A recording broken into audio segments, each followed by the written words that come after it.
Good evening, everybody. Welcome to episode 4 of It's Clobberin Time, New Legacy Inc.'s weekly weekend bullshit in the world of professional wrestling.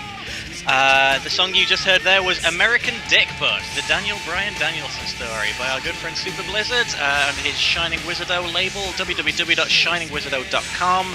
Go there, check out his songs, download them, donate. Super awesome guy. I am, of course, the inimitable LT Dangerous, and with me this evening is the incomparable Slip Q Slippington. Hello, hello. Pip, pip. And not Hubs and knobs.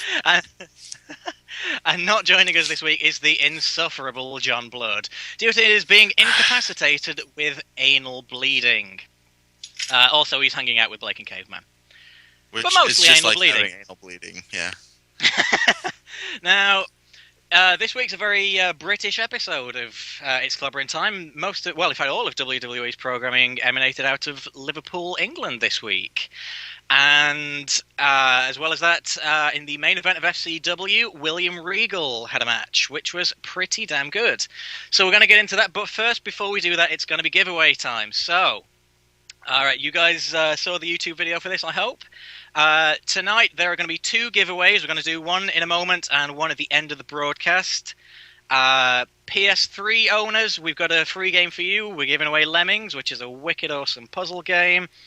Xbox 360 owners, we're giving away Castle Crashers, which is just one of the best games I've ever played. Pretty much ever. So, what we're going to do, we're going to have a trivia question for each of them. And we're going to put the chat into slow mode shortly. So, if you guys want to sort of, have a bit of a cool down on typing for the time being, so we can set the slow mode up. Hey, send me the answer on Skype, that way I can keep a lookout for sure. it. Okay. But, so, real quick, this is a PS3 game we're giving away first. So, if you do not own the game, please be someone that does not own this game already. Pretty much, yeah. Obviously, you will need a PSN account and an internet connection. Which is free. To download it. Yep, it's absolutely free. If you've got a PS3 and you don't have a PSN account... Unless you've been hacked. Yeah, well. Which is fairly likely. Yes. So, Slip, I just sent you the answer there. I got it. Okay. So, have you put the chat in slow mode, or do you want me to do it? I think I can. I hope this is how you do it. Yep, okay. I was wrong. Super. Right. Oh, well. Okay. Right. Guys, trivia question. Since, the last few weeks we've not had an episode, I thought I'd theme my questions around the whole This Week in Wrestling thing. Now, this month, live on pay-per-view, The Rock returns to the ring on John Cena's team at Survivor Series. Last Saturday, or rather November 5th, in the year 2001, The Rock defeated Chris Jericho to win the WCW World Heavyweight Championship. So, riddle me this, my dear deluded Dark Knight. Rock sure does love wrestling, but between 2007 and 2011, he didn't use his ring name in movie credits. What was the first movie he did where he didn't use the name The Rock?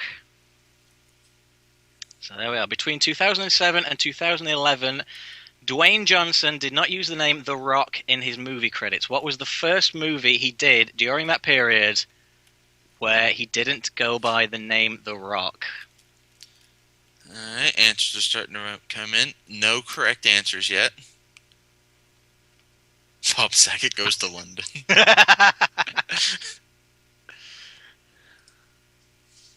I have to admit, I've seen this movie, and I thought it was insufferable.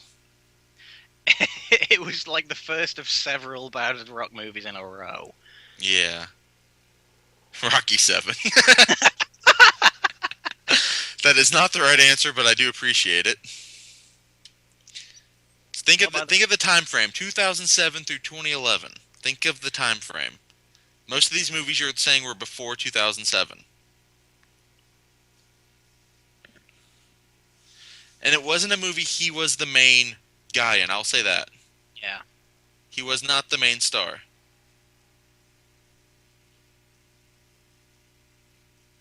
Oh, Bastion Booger, so sad. Fucking Bastion Booger, what the fuck? There you go. Lance Storm Lance 2002. has the correct answer. It was Get Smart, so we can take chat off slow mode there. All right. If someone can do that for us, please. Go ahead and give him your PSN account name. Yes, if you want to send me if you want to put your PSN account in the chat, or if you want to put it on the NL Facebook or send it to Twitter, I'll send you a message later and pass that on to you. It's obviously, like I say, it's a download code, so we'll send that on. Guys, later on in the evening, if you're wanting the Xbox 360 game, you will need to be connected to Xbox Live, because we're going to do it a little bit differently. You're going to be sending the answer to my account. Okay? Yep. And that's going to be towards the end of the show.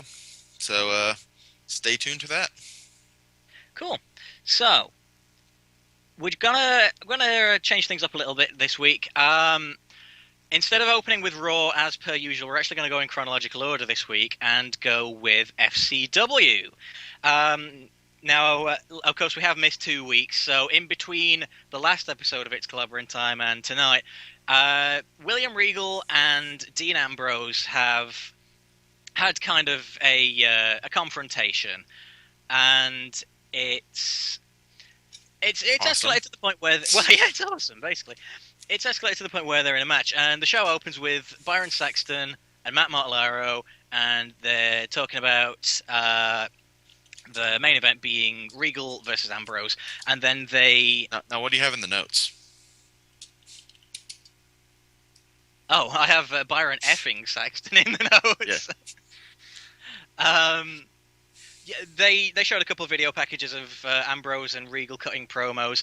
Ambrose barely gets any words out before Regal rushes him and beats the ever-loving piss out of him.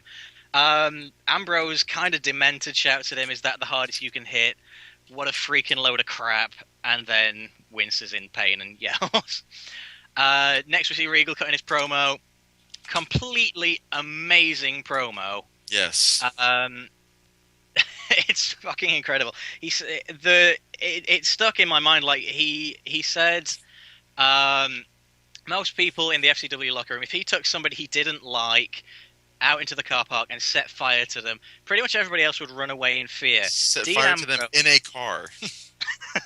Dean Ambrose would come and warm his hands on the flames. So it's like Which is the amazing. The whole feud is like based on the fact that they see a kindred spirit in one another, but they want to prove that they're better than their respective opposite. Yes. It's a real great veteran versus upcoming wrestler feud. So anyway, Ambrose bum rushes Regal and beats the fuck out of him. So that sets up the main event nicely. Speaking on Ambrose, this wasn't on television, but most of you probably heard about it on the last show about the CM Punk appearing at an FCW show. It was a house show sort of deal, and CM Punk actually wrestled Jon Moxley or Dean Ambrose in the main event. It's actually on YouTube if you look it up for it, and it's about a 20-25 minute match. Watch it. It's truly astounding how so many of the greater technical talents in WWE are sort of having these matches with guys like Dean Ambrose, and I think there's been a lot to the pushing for Seth Rollins. Sorry, I was trying to remember his FCW name. It really sort of says how highly they expect these guys to do when they hit the main leagues of WWE. Mm-hmm. So next after that, we see Maxine's office, and she's talking to Leo Kruger. The really weird thing here, this is what I don't get. There was a post, we've mentioned this the last time, how all the banners and posters are really outdated. There was a poster of Kane's mask, the open mouth one, from No Mercy, I think it's like 03 or 02, something like that. Around there. FCW weren't even WWE's developmental league back then. They picked up Ohio and dropped it in the South real quick. It made no sense. But yeah, Teddy Long, Leo Kruger. Oh, they look so much the same. Leo Kruger wanders in, and Maxine asks him what he thinks of his banner, which has replaced Lucky Cannons, which is good. They should just get rid of the fucking Kozlov banner now. Kruger says the banner's nice, but it could be a little bit bigger. And then he goes off, and Maxine sits down and does some texting, I guess. And Who cares? she's got the same portrait of Vince that Teddy Long has, and for some reason a giant Rey Mysterio action figure on her desk, which is just weird. Yes. Uh, so yeah, they seem to be kind of building up Leo Kruger as some kind of super heel dickhead, but for some reason it's not really clicking yet because he's not. I don't know. Maybe it's going to change next week when he's in action again. But like, so he needs to do something to really be that kind of asshole, you know? I was kind of going to save this for the end, but you kind of mentioned, about the whole heel dick thing. To me, there's only one real, standout heels, and that's kind of been the Ascension, and they've just disappeared. Yeah, for all intents and purposes. They are going to be appearing next week, but it's been a long time since we've seen them. It was that six-man. Yeah, it seems strange that they'd spend all this time building them up and then just have them disappear for like 3 weeks. Yeah, I mean, they've had a few videos on like previous shows. I don't think they had one this week, I know, but the week before they did. But to me, if you're going to be able to build a heel group, or if you have a heel stable going like that, I don't know, you might want to include that. Pretty much. So, first actual match of the evening is the wonderful Mr. Antonio Cesaro versus our old friend Silly Pants, CJ Parker. Good match. Good opening match. Helped to show Cesaro's talents for the people who are perhaps unaware of his former work, because of course it's Claudio Castagnoli. Yes. Hey! Parker sells like an absolute crazy bastard, basically, throughout the whole thing, but it really helps Cesaro look like a real sort of hardcore ass kicker.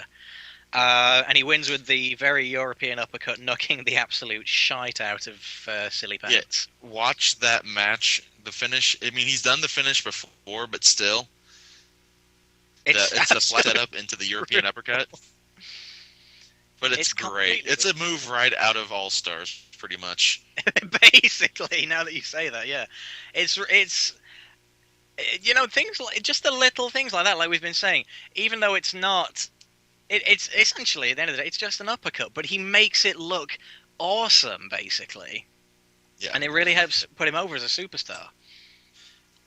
Next, I don't see him staying down there for too long. No, I think he and Ambrose and Rollins will probably be there till the next season of NXT if they ever get around to that. We'll get to that later. Oh, yes. But yeah, I think it's more so they can adjust to the WWE style, quote unquote, because there's nothing that you would teach guys like that. But Claudio's body is WWE bred through and through. Yeah, big guy like that. If you go back to like the big 3-hour-long Q&A session we did like a year and a half ago, I remember Johnny was saying like he could not believe WWE hadn't shown any interest in Claudio, and of course now he looks like he's well on his way to be in. Well, he's well on his way to have a successful future in WWE, which is great. Mm-hmm. So next match was the Breast Cancer Buddies, which I've dubbed them. Titus O'Neil and Percy Watson. Titus O'Neil's still got his pink trunks on, and both of them wearing breast cancer awareness shirts. I actually think it's really quite nice that they're doing that. I know we can call them Breast Cancer Buddies and be silly like that, but it's good. There's nothing wrong with raising awareness for charity. But the only thing is, it's not actually a character, is it, Titus? So Steiner's does have a point. Claudio has been in development once before, but now he seems like he's there for the long haul. Yeah. But now, correct me if I'm wrong, but does Titus O'Neil sing his own theme song? I believe he does. Yeah. Because I can't believe anyone else would make a Titus O'Neil rap besides Titus O'Neil. I refuse to believe anyone would make a Titus O'Neil rap besides Titus O'Neil. It's just the most ridiculous thing. Like, he was coming out to the ring, and I was thinking, what? Is this professionally done about Titus O'Neil? He exists. He's walking to the ring right now. Look at him there. He is there. Titus O'Neil. That's his theme song. They come out to have a tag match, and their opponent is King Maddox. It's Joe and Mo. Whoa, you're only Titus O'Neil. Okay, but yes, the breast cancer black buddies, yes. They come out to have a match with Brad fucking Maddox, who is without a tag team partner. And Maddox announces that being a true athlete like he is, he can spot when another athlete completely sucks. And he noticed that in young Briley Pierce. And so that's why he's picked Pierce to be his tag team partner. Basically just shitting on the guy, but Briley doesn't seem to gather that much.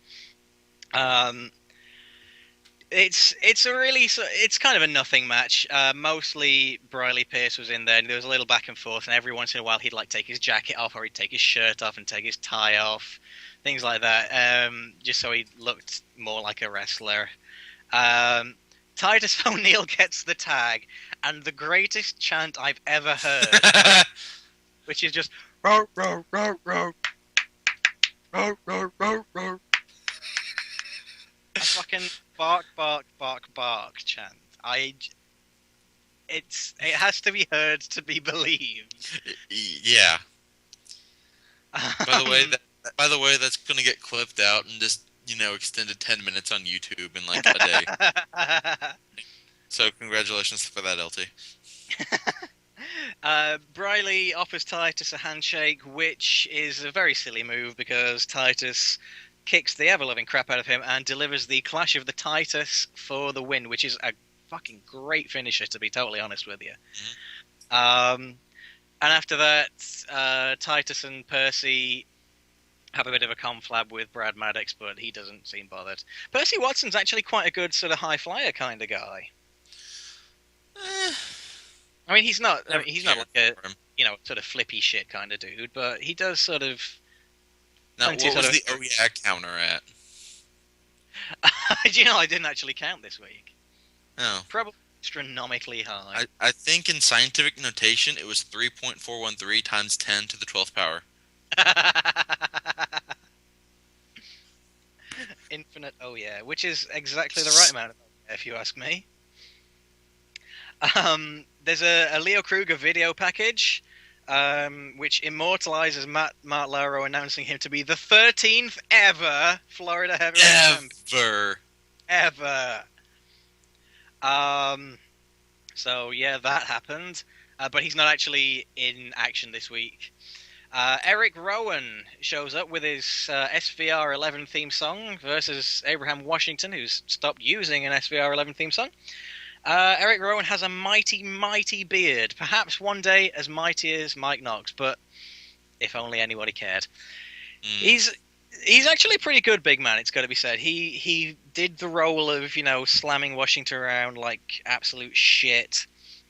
Washington sold really well. It was a pretty decent kind of match. Eventually, Rowan leans down to pick Washington up, and Washington counters into a triangle armbar, which looks really, really weird and out of nowhere, and kind of like you sort of don't believe the match ended there. Yeah. Which is just one of the pitfalls of being in developmental, really. I guess this is where you iron those things out. But it sort of ground everything to a halt, kind of out of nowhere. Like, the match instantly lost momentum, and I know that's a weird thing to say because, of course, it's the finish. There's nothing more after that.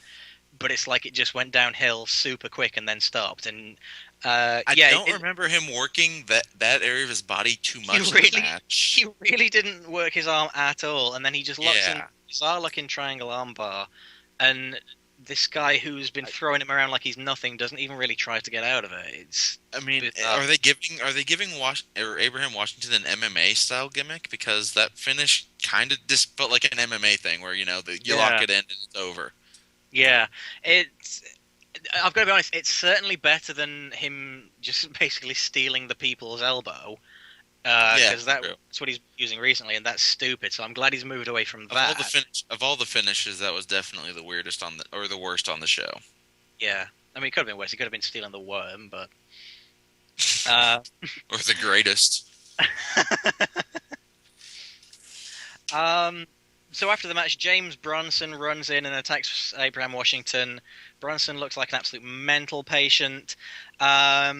The only weird thing is Bronson and Rowan were wearing kind of similar gear, so it looked like Rowan had run away, cut off a little bit of his beard, and then come back. Like, as if he was like Samson cutting his mighty locks and then appealing to God to give him one final bout of strength. But that's stupid. That analogy in this group, come on, that was way over the heads. Pretty much. You've far given too much expectations to your audience there, sir. Oh, I don't know. I try and treat them with the intelligence. Well, actually, they're our fans, so yeah, you're probably right. Main event: Regal versus Ambrose. William Regal displayed why he's one of the best heels in terms of ring work in pro wrestling today, in my honest opinion. Yeah. It was every great little thing. One of my favourite moments, he got Ambrose down in the corner, and the referee was arguing with him, telling him to get Ambrose out of the corner. Regal turns to face the ref, and while he's doing that, just mule kicks Ambrose in the face repeatedly while the ref talks, which was just absolutely hilarious. And it's just like all the little things like that. Regal just played the part of the veteran wrestler so well. He used every possible part of the ring as a weapon.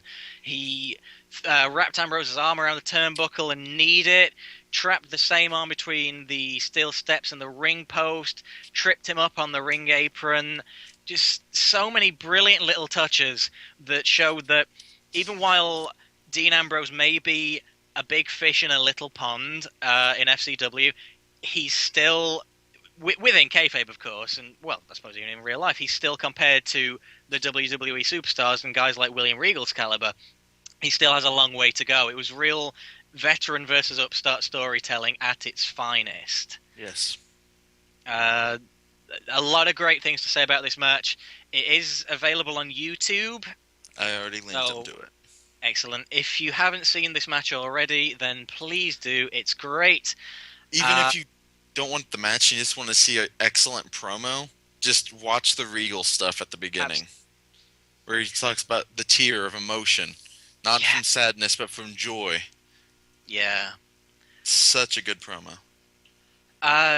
Absolutely two very complementary styles, and hopefully this is not going to be the end of the rivalry. And as I understand it, it's actually far from done. So fingers crossed we're going to get a few more great matches out of that. And that's FCW. Next week, the Super 15, is that it? The super duper ridiculously long match belt. I can't remember what it's called. The 15-minute belt thing, that's on the line. Seth Rollins gimmick. Seth Rollins is, he's getting the title match there. The Ascension are in action, and Florida Heavyweight Champion Leo Kruger is in action. So that's all this Sunday, tomorrow. So that was the week in FCW. Yep. Pretty much.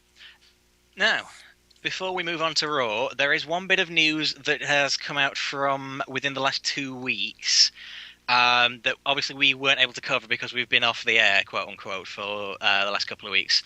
So I'd actually like to get the opinions of the chat room on this one. It is a big-ish WWE story, and that is the release of Maurice Ouellet, former Divas champion, and more like of Maurice course, Ouellet. Well, yeah, this is the thing, you see. I mean, even though she's a former Divas champion, I think it's pretty much been a given for a long while that they know she's not good in the ring, and for the longest time she hasn't had a match, and she's just kind of been there. So in a way, it's almost as if it's been on the cards for a while, but by the same token, it's still surprising because she's the Miz's girlfriend, so it came out of the blue, really. Yeah. But then by the same token, I guess they can't really keep people on the roster if they're not going to use them. But maybe that's me being a little bit harsh. Chat room, what do you guys think? An awful lot of fuck Maurice kind of comments here. She's already done Playboy, Nick Stukonis. So there's not really nothing to do there. Yeah, Homer does make a good point. Apparently she did actually ask to leave, which, is fair enough. But then again, it does sort of make you wonder, why does she want to, What, is that unhappy with her position on the card? I mean, she's not been wrestling for a long time, so she must have been kind of acclimatized to it. I guess. I mean, we're for me, it's cutting the fat, trimming the fat out. Yeah. There, to be totally fair, there are a lot of divas that they could cut, and I don't think they would be terribly missed. If And they that didn't announce Maurice was released, would anyone even have noticed? That's my nobody would question. have. No. But there are a lot of divas they could Well, except for me, because I watch NXT. Oh yeah. They could honestly get rid of a lot of divas. They could get rid of Rosa Mendez, and that pains me to say because I do love her. But nobody would notice if she was gone. She doesn't do anything. See, everyone says no one would even notice in the chat. Pretty much. Like Alicia Fox. I mean, we'll get onto her when we get to SmackDown because there was a Divas crappy, stupid, lame match. And it's like, why are they pushing Alicia Fox? Because who cares, you know? Would anybody miss her if she was gone? Honestly, I'm just being no. horrible. But then again, you could have said that from almost any woman in the division, except for Beth Phoenix, maybe. Yeah, I think maybe Natalya. Yeah, those two are really the only divas who would be instantly missed if they left. And obviously, as well, I'd say Karma, but of course she's away on maternity. She's left technically for right now. Pregnant. But yeah, I mean, pretty much it feels to me. I mean, we've said this. I think it was the last time.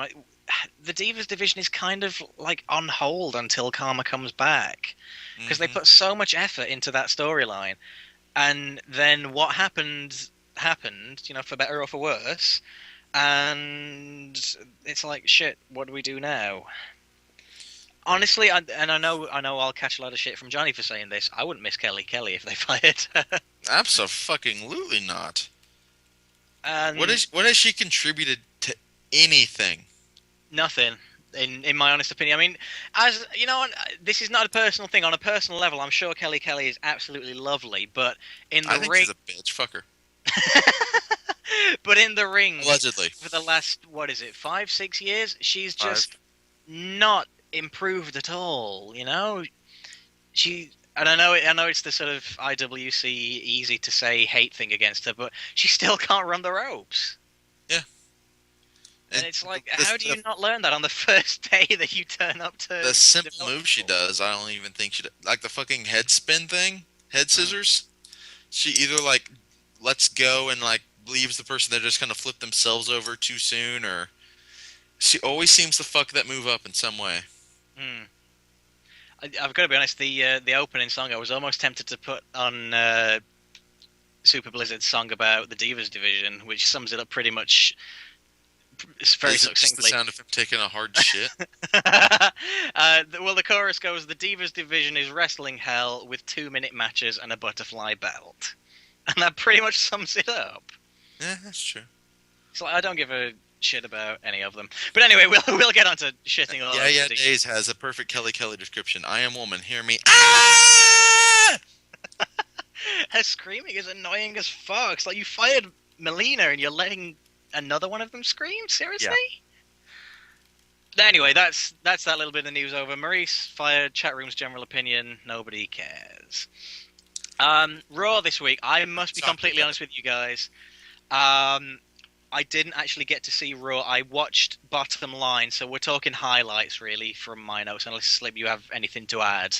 I watched a little bit. That's all. So not the whole way through. I mean, what... I really couldn't care too much about. No. What I saw, it was okay. It was just another episode of Raw. Nothing great. And unfortunately, that is, as we've said before, becoming the norm as of late, which is a very worrying trend.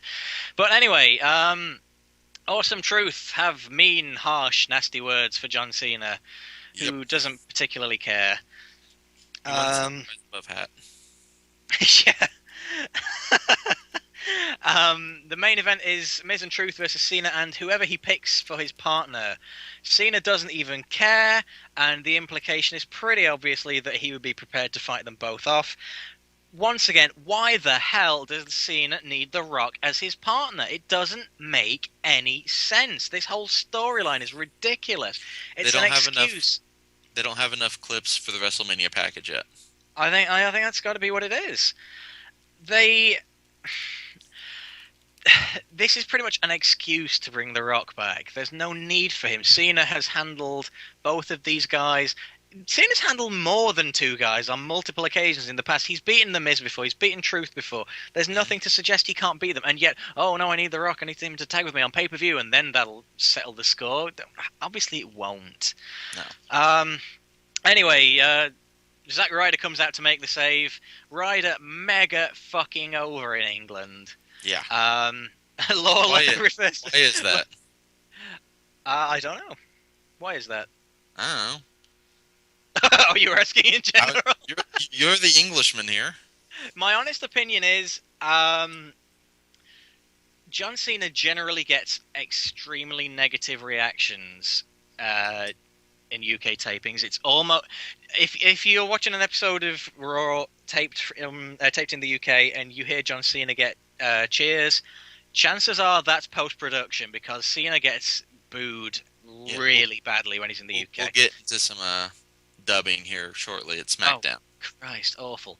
But anyway, Ryder's really super over, so that's great. The fans are behind that, and the thing with WWE, they make it obvious when they pipe noises in, and Ryder's reaction was genuine, which was great. Yeah. Something I thought was quite amusing was Jerry Lawler's reaction, where he called him a future Hall of Famer? Question mark. Yeah. So that was the main event. He ran out of things to say, so we just had to kind of come up with that spur of the moment thing. You see him with a future Hall of Famer? Like Booker T referring Well, to anyways. that parkour guy. Speaking of that parkour guy, I'm John Morrison. And speaking of that parkour guy, his vagina. Fuck. Morrison had a match with Ziggler. Anyway, Morrison's losing streak was brought to light. Now, Ziggler once again made Morrison look awesome. Sorry, not made Morrison look awesome, made his opponent look awesome. Although, to be totally fair, both men were pulling their weight in this, and Morrison was really looking good on his own right, which is, to be honest, it's a change from the norm as of late. It's like he's found his smile again. Yeah, sorry, I know. Anyway, he goes over Dolph Ziggler with a roll-up, which is lame, but it's a win nonetheless, and the streak is over. Interesting, again, we mentioned this before, Morrison and Daniel Bryan both having sort of losing streaks going on, and both ending them around the same time. And yet, by the same token, Daniel Bryan came out of this week's SmackDown looking so much stronger than Morrison, and Daniel Bryan actually lost on SmackDown this week. But not to worry. We'll see which one has the worst female companionship when we get there. I'll ask that question when we get there. Because I have my opinion on the matter. Steiner's 11 said Ziggler took his smile and Melina. As well as Zack Ryder's HDMI cable. Fucking... And by the way, going off of the Morrison, and we also talk about Ryder shortly, if you haven't watched the new True Long Island story, Morrison's in it. That fucking t-shirt. He's really awkward in it as well. Anyways. But, anyway, moving on. Kofi and Del Rio had a match, and that, again, pisses me off because your WWE champion is in the mid-card. Groan, sigh, puke, vomit, bleh. Crowd weren't terribly into it, which isn't surprising because they haven't done a very good job of building Del Rio up as champion. Black versus a Mexican in England? Of course there's no reaction. Holy shit, dude. They're both foreign to your kind of people. Everybody Unless on the it's a card soccer game, in which case... Not everyone. Oh, well, Barrett's on SmackDown, never mind. Yeah. Oh my god. Del Rio goes over with the cross-arm breaker, and Punk makes the save as Del Rio keeps attacking after the match. Cole... Fuck. This is going to be painful for me to even say it. Michael Cole wonders out loud if it's time for another CM Punk pipe bomb. Groan. I fucking hate that catchphrase. And I know it's something Punk's been doing for a long while, and I know apparently he did it on the Indies ages ago. But it's stupid. It bugs me. Wait for the t-shirt to come out. Oh God, inevitably. But for Oh yeah, Cole to say it like it's a thing that people say, you know? of course, everyone knows it. Whenever see, I like following CM Punk pipe bomb on Twitter. Ugh. I don't know if that's an actual Twitter, so someone's probably going to make it. And Probably. Del Rio tries to get Punk to back out of the title match at Survivor Series, but Punk is having none of it. Punk is ridiculously over with the fans, and Del Rio gets plenty of "Who are you?" chants, which is the traditional English soccer chant. I Punk at thought it one was just point, from the Who. yeah, I think it may be actually. Punk at one point tells the fans, "Boo this man," and the fans do exactly that. Punk calls Del Rio greasy, which is just like, you hypocritical parasite, tapeworm troglodyte. And then he says, this is what I didn't get though. Punk calls Del Rio one-dimensional on the mic, and then really heavily implies he's a boring champion, which just buries the fuck out of him. And it's like, why would you do that? And I know Punk Because an element of control over his promos, so it's like, why because would you? it's true. I know it's true, and like to be fair to Punk, he did say that Del Rio is one hell of a competitor, which is absolutely true. But it's just, why would you shit all over him for that? You're supposed to make your opponent boss. In all fairness, whenever I see Del Rio with a mic in his hand, I do change the channel. Yeah, it's I go find give him an something episode of new to work SmackDown with. from 18 months ago. I'll hit play on YouTube and it'll be the same thing. It really is just like that. His promos are very much cut and paste, but unfortunately that's creative's fault, because unlike Punk, Del Rio doesn't have creative control. So he needs to be handed something new, especially now Punk's called it out. But anyway, Del Rio gives Punk one last chance to back out of the match, and Punk gives it a real lengthy pause, pretending to think about it. The crowd eventually builds up, going, "Oh," which ends in Punk just shouting "No" in ADR's face. There's a little bit of a scuffle between them, and Ricardo Rodriguez gets a GTS for his troubles, and that's that, I guess. So Mid how card. long until Ricardo Rodriguez gets sick of taking everyone's fucking finisher? I know. The only thing is, Ricardo Rodriguez is probably going to have the same problem as Alex Riley, because he got the shit beat out of him for so long. Why would we buy him when he eventually becomes his own guy? Oh wait, I forgot Ricardo doesn't suck and Alex Riley does. Yeah, that's different. So Um, what happens if like CM Punk like tries to run over Del Rio, like the whole put the Rock in the ambulance, hit it with the semi gimmick, like they did a few years ago? Does Del Rio jump out and throw Ricardo inside instead? that would be great, though. You say that like that wouldn't be a better episode.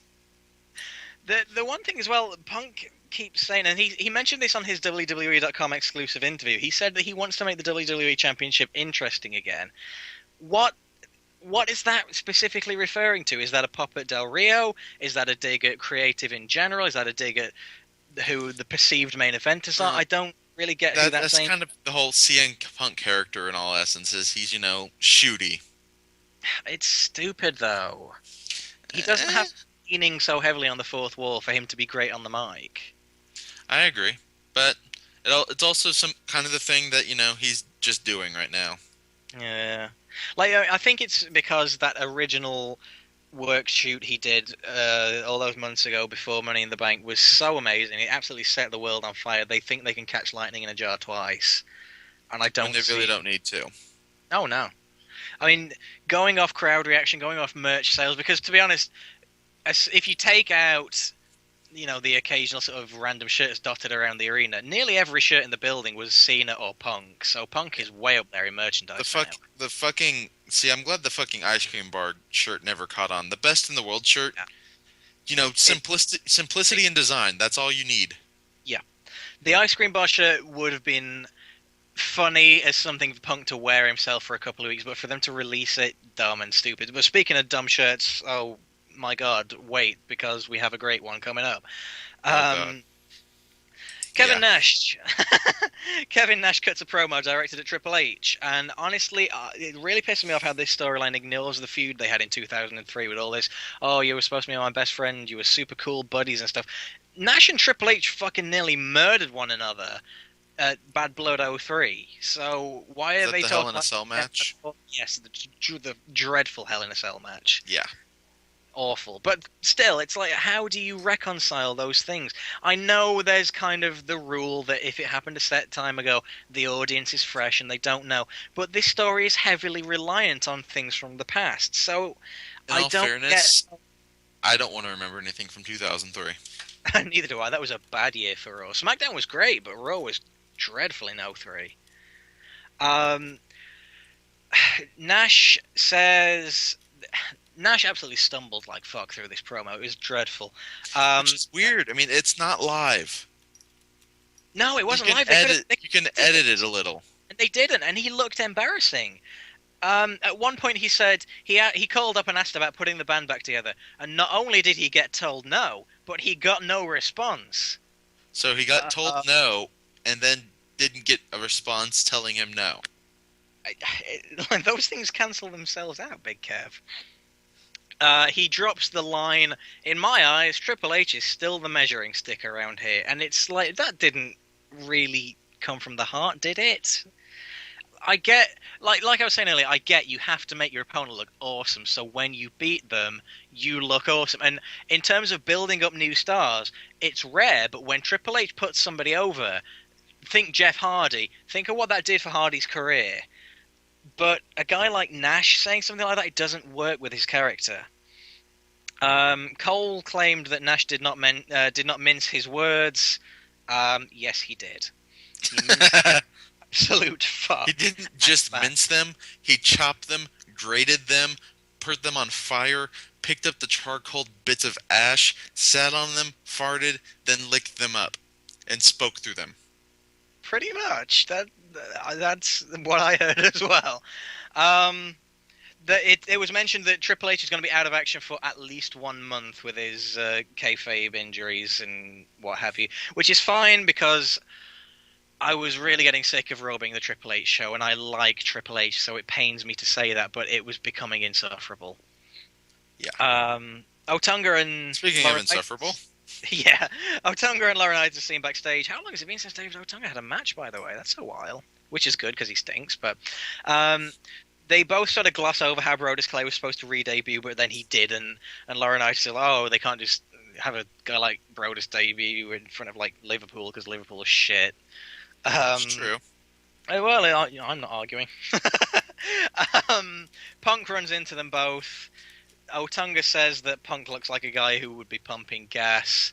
Punk punches Otunga in the mouth. There's a bit of a fight. Del Rio blindsides Punk, putting him through a catering table, leading to Cheetos flying all over the place. I didn't think Cheetos were available over there. They were probably What's-Its. Oh. Which was so great. Main event, Cena and Ryder versus Awesome Truth. Yeah, I honestly think it's worth saying, Ryder main eventing Raw. Who would have honestly thought? And that is absolutely down to the fans.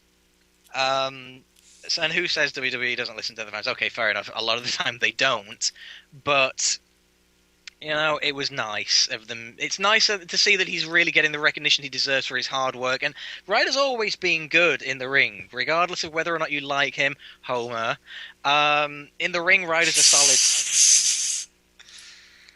See, the thing I thought was the craziest was they had Cena start the match. They had Miz and Truth wear him down, and then they gave Ryder a hot tag. Yeah. In every Cena tag match, Cena's always the one getting the hot tag, go in, knock everyone down, 5-knuckle shuffle. But they gave Ryder a hot tag. Yeah. I mean, eventually it did go into Cena getting a hot tag again, but still. And those are very much among the easiest ways of gauging crowd reaction to a wrestler, and it's awesome, you know, to think that Zack Ryder has reached the stage where he's going to get that kind of big reaction where the fans want him in the ring. There was a big, loud "We want Ryder" chant. Yes. And it's awesome to hear that. And I know I'm a little bit biased because I am a Ryder fan, but it's nice to see somebody who's paid his dues and who has been given absolute shit finally get something they deserve. And not to mention, when that character first debuted, I thought, that's so stupid. Now I actually dig it. I really do. Yeah. Like when Johnny sent me the link to the original videos when he first did those things with Kurt Hawkins, and I was like, this is dumb, but it's kind of funny, but it's mostly dumb. The What's I love Cracking it, with Scotty Goldman's, and that yeah, or and Pure as Goldman, or whatever it was called. yeah, I I'm a big believer in people being rewarded for hard work and dedication, and Ryder's done that, and as well as that, in pushing his merch on Z True Long Island Story, he's created a whole Zack Ryder subset of WWE merchandise and made the company a ton of money. It's a genius marketing strategy. He should be applauded for that. It's great. Creative need to reward him for that alone, to be honest, for making them money. Because it's a business at the end of the day. But yeah, in general, great to see Ryder in the main event. Cena and Miz had matching gear, which of course meant that they win. Wait, hang on. That doesn't make sense. It was pretty standard run-of-the-mill tag main event. Cena and Ryder did a double broski boot and a double five-knuckle shuffle, which both got huge reactions. Miz pinned Cena after R-Truth held Cena, preventing him from kicking out, and the heels went off up the ramp like we're heels, ha ha ha ha. I thought it was kind of funny that it was R-Truth's return to where he started his heel turn. If you think back, well, fair enough, yeah. England, because it was the Morrison R-Truth thing Yeah, around. I was there for that. That was May. Great. April. April. It was That the was one. It was the great. debut. It was the debut of the water bottle spike. Yes, it was so Fucking great. stupid.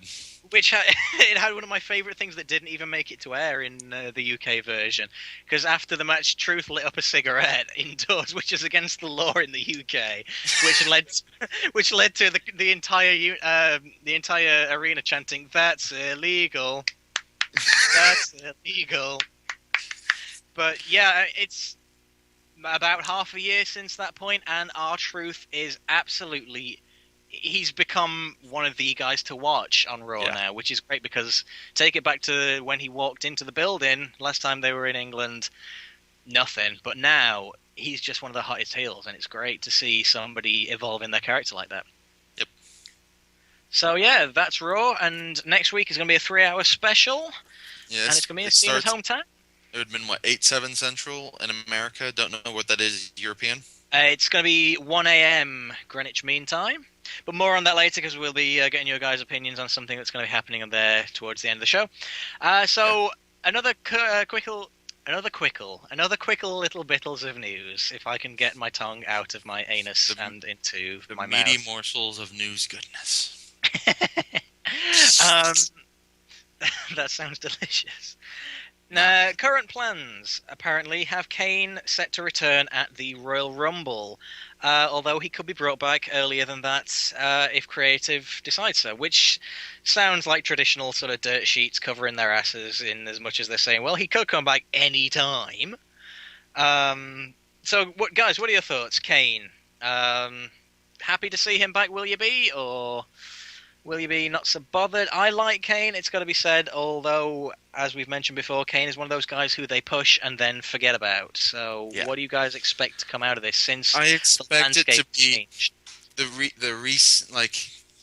the annual Big Show Kane Mark Henry push, just kind of all pushed into one. Because Big Show's got his title shots, then Kane's probably going to be next in line. Yeah. Because Kane, I think, was it Mark Henry that took out Kane? Yes, it was. Or was it Del Rio? The car was Big Show, wasn't it? Yes. No, it was Mark Henry. He took out Big Show, then Kane, then Khali, if I remember correctly.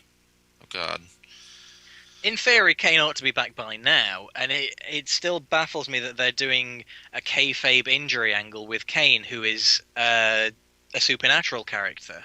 Yeah. Not a character in the TV series Supernatural, but you know what I mean. Well, also, they haven't even fucking mentioned Undertaker since WrestleMania, and he went out now injured or some sort of weakness.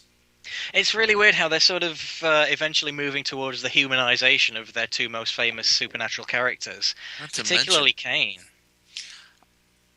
Keep talking. I'm going to look up something real quick, because there's something I read on Kane, like just his reliability, that was ridiculous. Like Kane is one of those. Absolutely. Kane is one of those guys who is an absolute company man, and one of the things I really respect about Kane is that he'll do whatever he's asked to by the company, even if it's ridiculous shit like fucking Katie Vick, you know? One of the worst storylines in wrestling history. Um, Here it is. Homer says Kane's last big push was his world title run last year. I think his career is done. I don't know if I'd say his career is done. I think his career on top is probably a thing of the past. But I still think he has a lot to offer in terms of putting guys over, because Kane has always been one of those guys who would much rather put somebody else over than put himself over, which is a very rare thing in wrestling, unfortunately. Mm-hmm. Kane, or Glenn Jacobs, if you prefer, has wrestled 922 matches. Wow. It's hard to fathom that many. Is that just TV and pay-per-view? Yes. That's incredible then. So it's probably like 2 or 3 times that much. And I mean, you got a whole bunch of Japanese guys that's wrestled just with WWE. ridiculous amounts. Like you got Jushin Liger's wrestled 1,700. Wow. Yeah, but that's just he's been so really, really reliable. And aside from when he's been injured, I think this kayfabe injury is the only time he's ever actually not been around. Mm-hmm. Which is great. I mean, it's a much deserved break from being there constantly. That, like I say, much deserved. Yeah. So yeah, I mean, I'm getting a lot of a pretty positive Kane vibe from the chat room there. I'm losing my fucking internet on this because I was trying to find another one, but it's loading real slow. I'll try and get back to it here later. Where are you finding this, by the way? What website is this? ProFightDB.com, the ProFightDatabase.com. It's a fantastic site if you want to know anything about the history of wrestling. Oh, here we go. Kane has the 3rd most pay-per-view matches. He's had 136 pay-per-view matches. Damn. Triple H and The Undertaker are the only 2 above him. I thought that much because Triple H has had a ridiculous number of pay-per-view Triple H matches. is 151, Taker 157. Wow, so there's not a lot between them. Kane has had the 3rd most Raw matches. He's had 326 matches on Raw. Just consistency. Yeah. Because top 2, Triple H and Jericho. It is weird to imagine that there might be a WWE without either or both of the Brothers of Destruction. Yeah. Although, unfortunately, I think we are closer to that than we've ever been. It's starting to... okay, sorry, I'm putting that link to what everyone's asking for. There we go. And because everyone was wondering, the person that's had the most matches on Sunday Night Heat was Val Venus. Okay, let's move on. Excellent. Not Stevie Richards. That's surprising. Stevie Richards was 2nd. Well, it was Stevie Night Heat, so... Val Venus had 185 matches on Heat. Stevie Richards had 101. Oh, that's actually quite a long way between them as well. Who the fuck is Mike Lockwood? I don't know, but that name rings a bell. I'm looking it up. All right, moving on. I think we have a... Moving on, yes. We to. mentioned a really dumb, stupid shirt, and if... Mike Lockwood Crash Holly, by the way. Oh, of course it was. Yeah. If our wonderful friends in production can put the picture of this new shirt up, John Laurinaitis has a Future Endeavored t-shirt available from WWEshop.com. This 100% cotton shirt reads Future Endeavored on the front, and... Excuse me, burping. It doesn't say that on the back. On the back it says John Laurinaitis, Executive Vice President, Talent Relations, Interim General Manager, Monday Night Raw. And the product description reads, when their run has ended, some go out with a bang, some go with a whimper, but all are future endeavored. And this is one of those great shirts that's good but shit at the same time, you know? Because, it's funny to sort of internet fans like you or I, but it's the kind of shirt that you'd maybe buy from an independent wrestling t-shirt sales group rather than WWE at $24.99. I don't understand why the fuck they would make this shirt. I don't actually know who the target audience is for this. Because Laurinaitis isn't going to wear it. He wears suits and ties. Yeah. You're never going to catch him in that shirt. The shirt's pretty much never going to get seen on TV. I like to think that they're gonna make Morrison wear it every week. Oh my goodness, I cannot wait for that day. That'd be great. That'd be such an awesome punishment, like having to wear the T-shirt, and then if you like lose 2 weeks in a row, you actually get fired. But it's not a storyline. You legit get fired, and then Morrison gets fired, and it's great, and everyone's happy. Yes. So next, thank you, Adam. By the way, Adam's running the stream for us. Yeah, because we don't know shit about streaming. We'd be dumb without Johnny. Yeah, well, Slip knows a little bit more than me, but I... By the way, yes, there's the sizes that's available, and you can get it all the way up to 4XL. Wow. Yeah. So, one last little bit of news before we move on to NXT and Superstars. WWE is building towards a feud between Natalya and Beth Phoenix over the Divas title. Stupid, dumb, no, why, God, why, puke, no, gross. Except for the fact that the matches will be awesome. The matches will be great, but I don't get why they're blowing their load on this so soon. The thing about Lay Cool, and yeah, I mean, fair enough. I know it's lame to compare them. Layla needs to come back. Yeah, she's out on injury, isn't she? Yep. It'll be nice to see her back. She's actually pretty damn capable in the ring now. Yeah. The problem with this is they haven't been booked strongly enough since forming as the Divas of Doom. Or the Sisterhood of Sororitarian Slaughtering or something. Or whatever stupid name they got. The Destruction, the Cunts of Catastrophe. The Bitches of Boredom, as Franchise V1 suggests. I don't honestly get why they would blow their load so soon. This is, like I say, the thing about Lay Cool, that lasted for ages, and when they finally split, it felt great that one of them had turned face out of it. Except for the fact where they really, really rushed the ending because Michelle McCool wanted out. Yeah, that's the only downside of it, really. But with Natalya and Beth... Loser leaves WWE. That was so weird. With Natalya and Beth, like, they split up, and then what, you know? What, they go back to exactly where they were before? Oh, and Karma's probably going to be that guy then, so yay. They haven't destroyed the Bella Twins yet, God. I know! The Bellas still haven't got their comeuppance. Kelly and Eve haven't really got their comeuppance. They seem to be giving... Again, we'll get on to Alicia Fox later, but Alicia Fox is getting a lot of airtime with these guys lately. And I don't know why, but... I remember anyway, yeah. But anyway, it just... Why? I guess she face-turned off camera. Makes sense. Yeah, that's one of the things with Alicia Fox. She was a heel for the longest time, and now all of a sudden, because she got beaten up by Natalya and Beth, suddenly she's good. Of course. No. Stupid. Dumb. Anyway, we're going to move on now to our next pairing of shows, NXT and Superstars. Now, I won't lie to you guys, I was actually going to watch these shows this week since they emanated from England. Now, the only problem is I have no clue when they're even on the air on Sky Sports, so I thought screw it, and I just played a bit of Batman Arkham City instead. Good news, I beat the Riddler, yeah. So I'm going to hand things over to my good Palaroo, Mr. Slip, and I'm sure you've got a great show report for us, right? Yeah, I got a fantastic show report. So, as many of you all know, we just entered the 2,974th and a half season of NXT Redemption. Mm-hmm. However, they forgot to keep booking Darren Young. I guess they decided, well, he's just going to be suspended forever.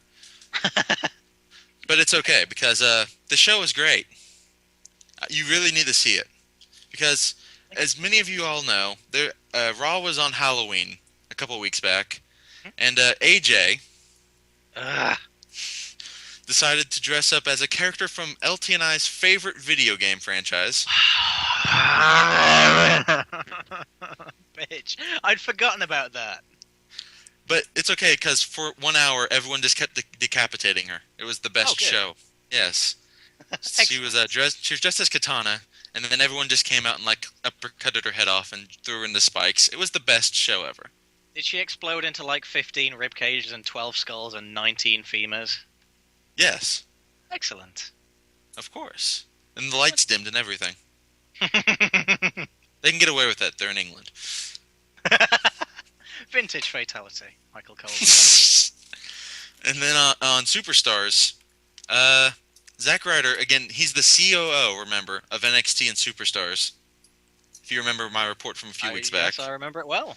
I'm glad to hear it. Zack Ryder was under heat because a certain Englishman made a comment when he was in Mexico about them rebuilding an arena using the cheap labor around. I have no comment to make during this impending and ongoing investigation.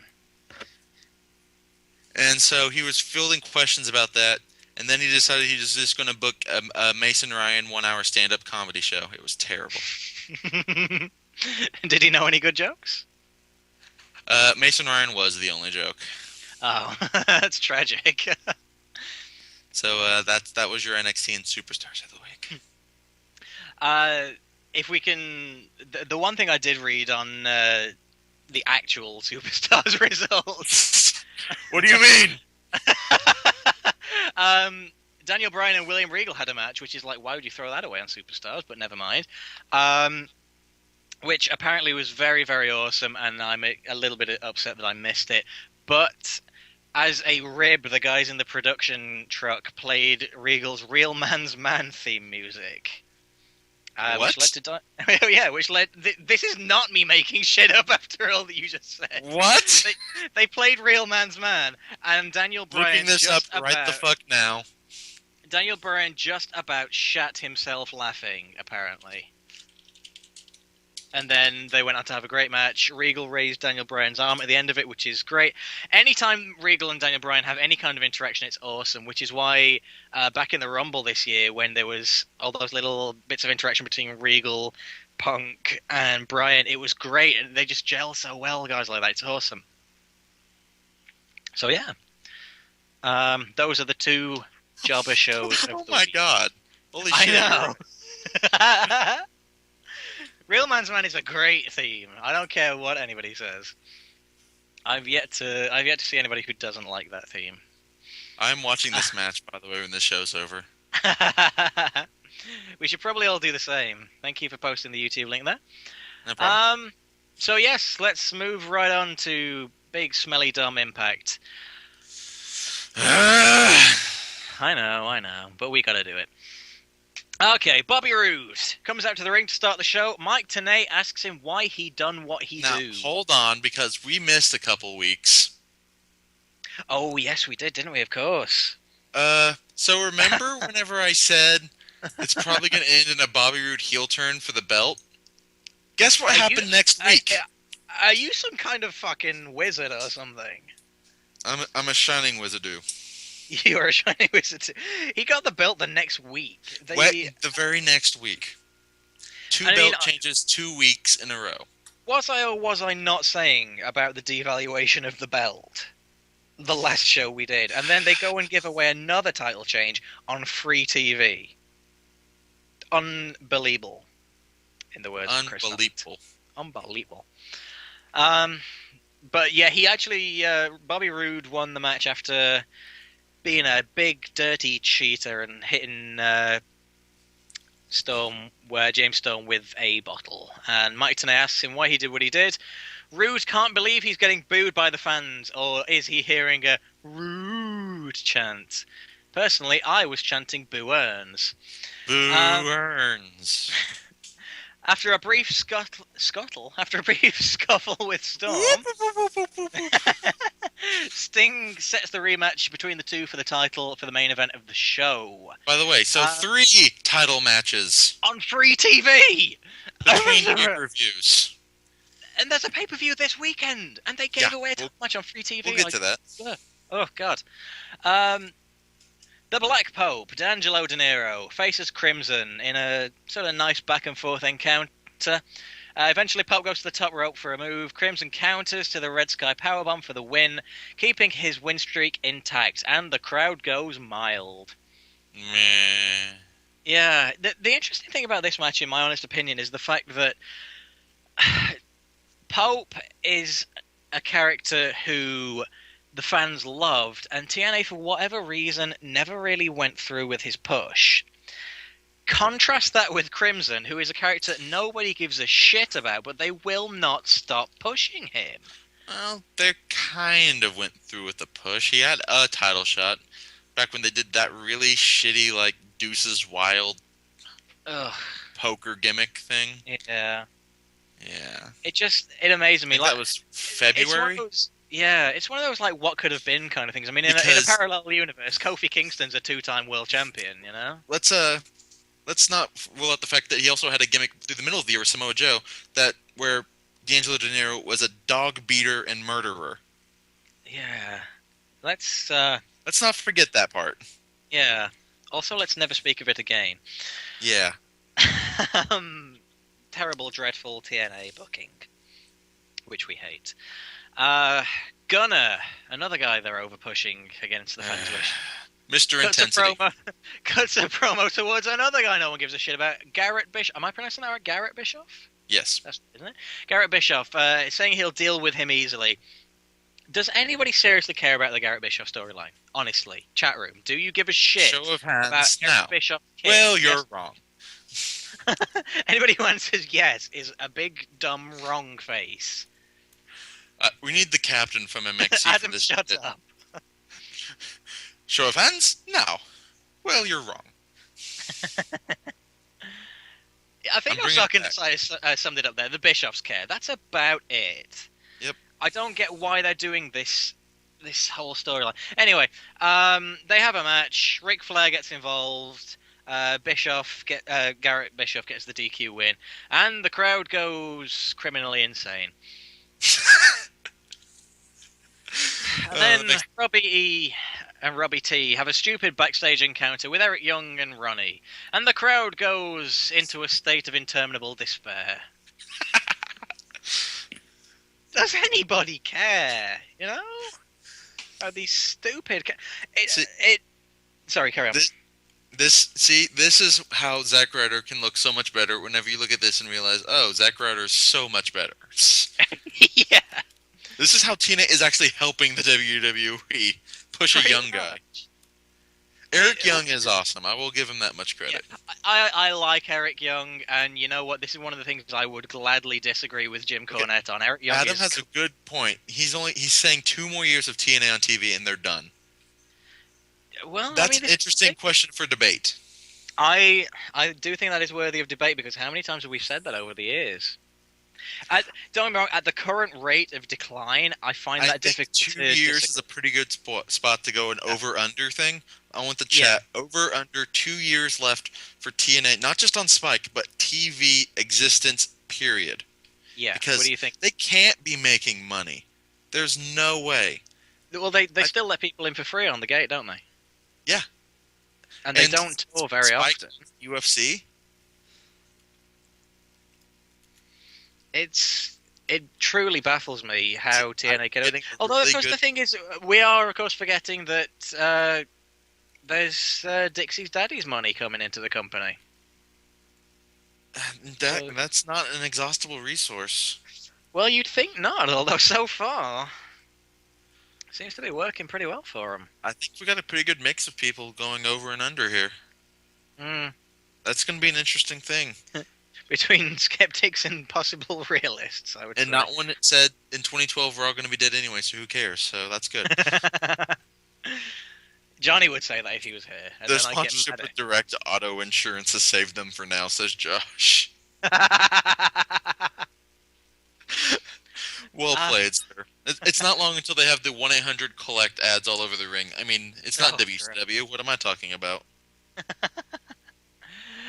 Backstage, James Storm is found dazed and bloodied. The announcers wonder if he's in any state to have his match later on. Zema Iron, is that right? Zema Iron? Zema Iron, yes. Zema Iron. Anyway, him, that guy, versus Jesse Sorensen. That dude. Not quite such an awesome worker. Sorensen takes control in the early part of the match, but Iron comes back with a tilt-a-whirl facebuster. I'm sorry, just the chat. Where are we looking? Joe Mo. When I think auto insurance, I think Kurt Angle.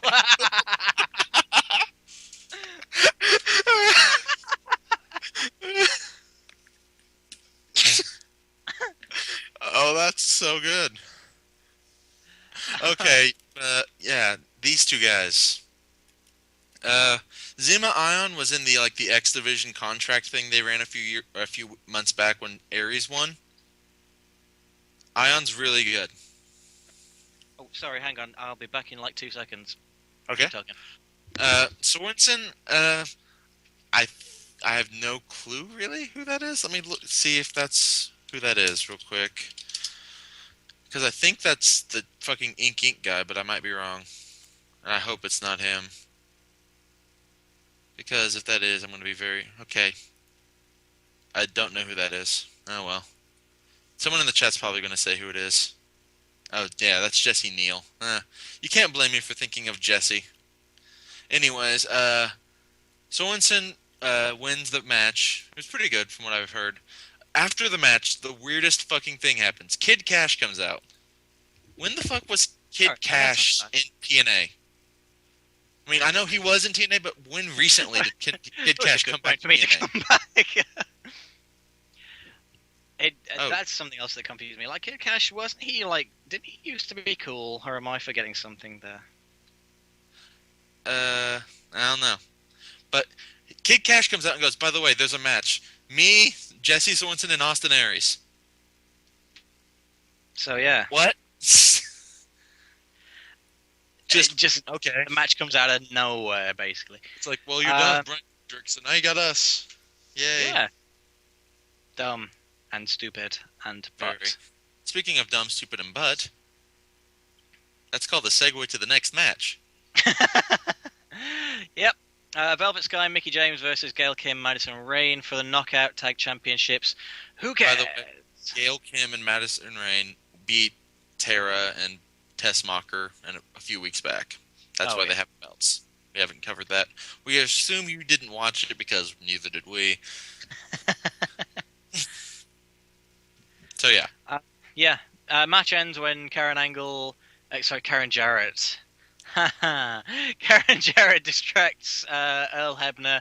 Velvet Sky hits the double underhook on Madison, but she's given Eat Defeat from Gail Kim, who picks up the win and keeps. Chuck Taylor. That's what it's called. Ah, right. Yes. I remember whenever Gail Kim first did that move, Chuck Taylor tweeted, Gail Kim's a cunt. He wasn't wrong. No. Robbie E and Robbie T take on Ronnie and Eric Young. Robbie T, by the way, is the Welsh dude. Rob Taylor, I think. What's his name? Okay. Yeah. Tenay says this is something we've been waiting for weeks. Has he had his medication, I wonder? The two Robbies almost get the pin off a double team move on EY, but eventually their opponents are victorious, following a splash from Ronnie onto Robbie E. And the fact that I found it particularly difficult to type up all those people with similar names are just why WWE doesn't even like having too many wrestlers named Chris anymore. That's why I love Stone Cold Steve Williams. I mean, Dr. Death Steve Austin. Shit. It's so confusing, all these guys with the same name. Yeah. Like, as I was typing the notes up, I was like, wait, were they on the same team? I'd forgotten who was tagging with who. Confusing. Yes. Inc. get attacked by Mexican America, but fight them off and tell them to bring the belts on Sunday. To a rapturous applause from nobody. Hold on.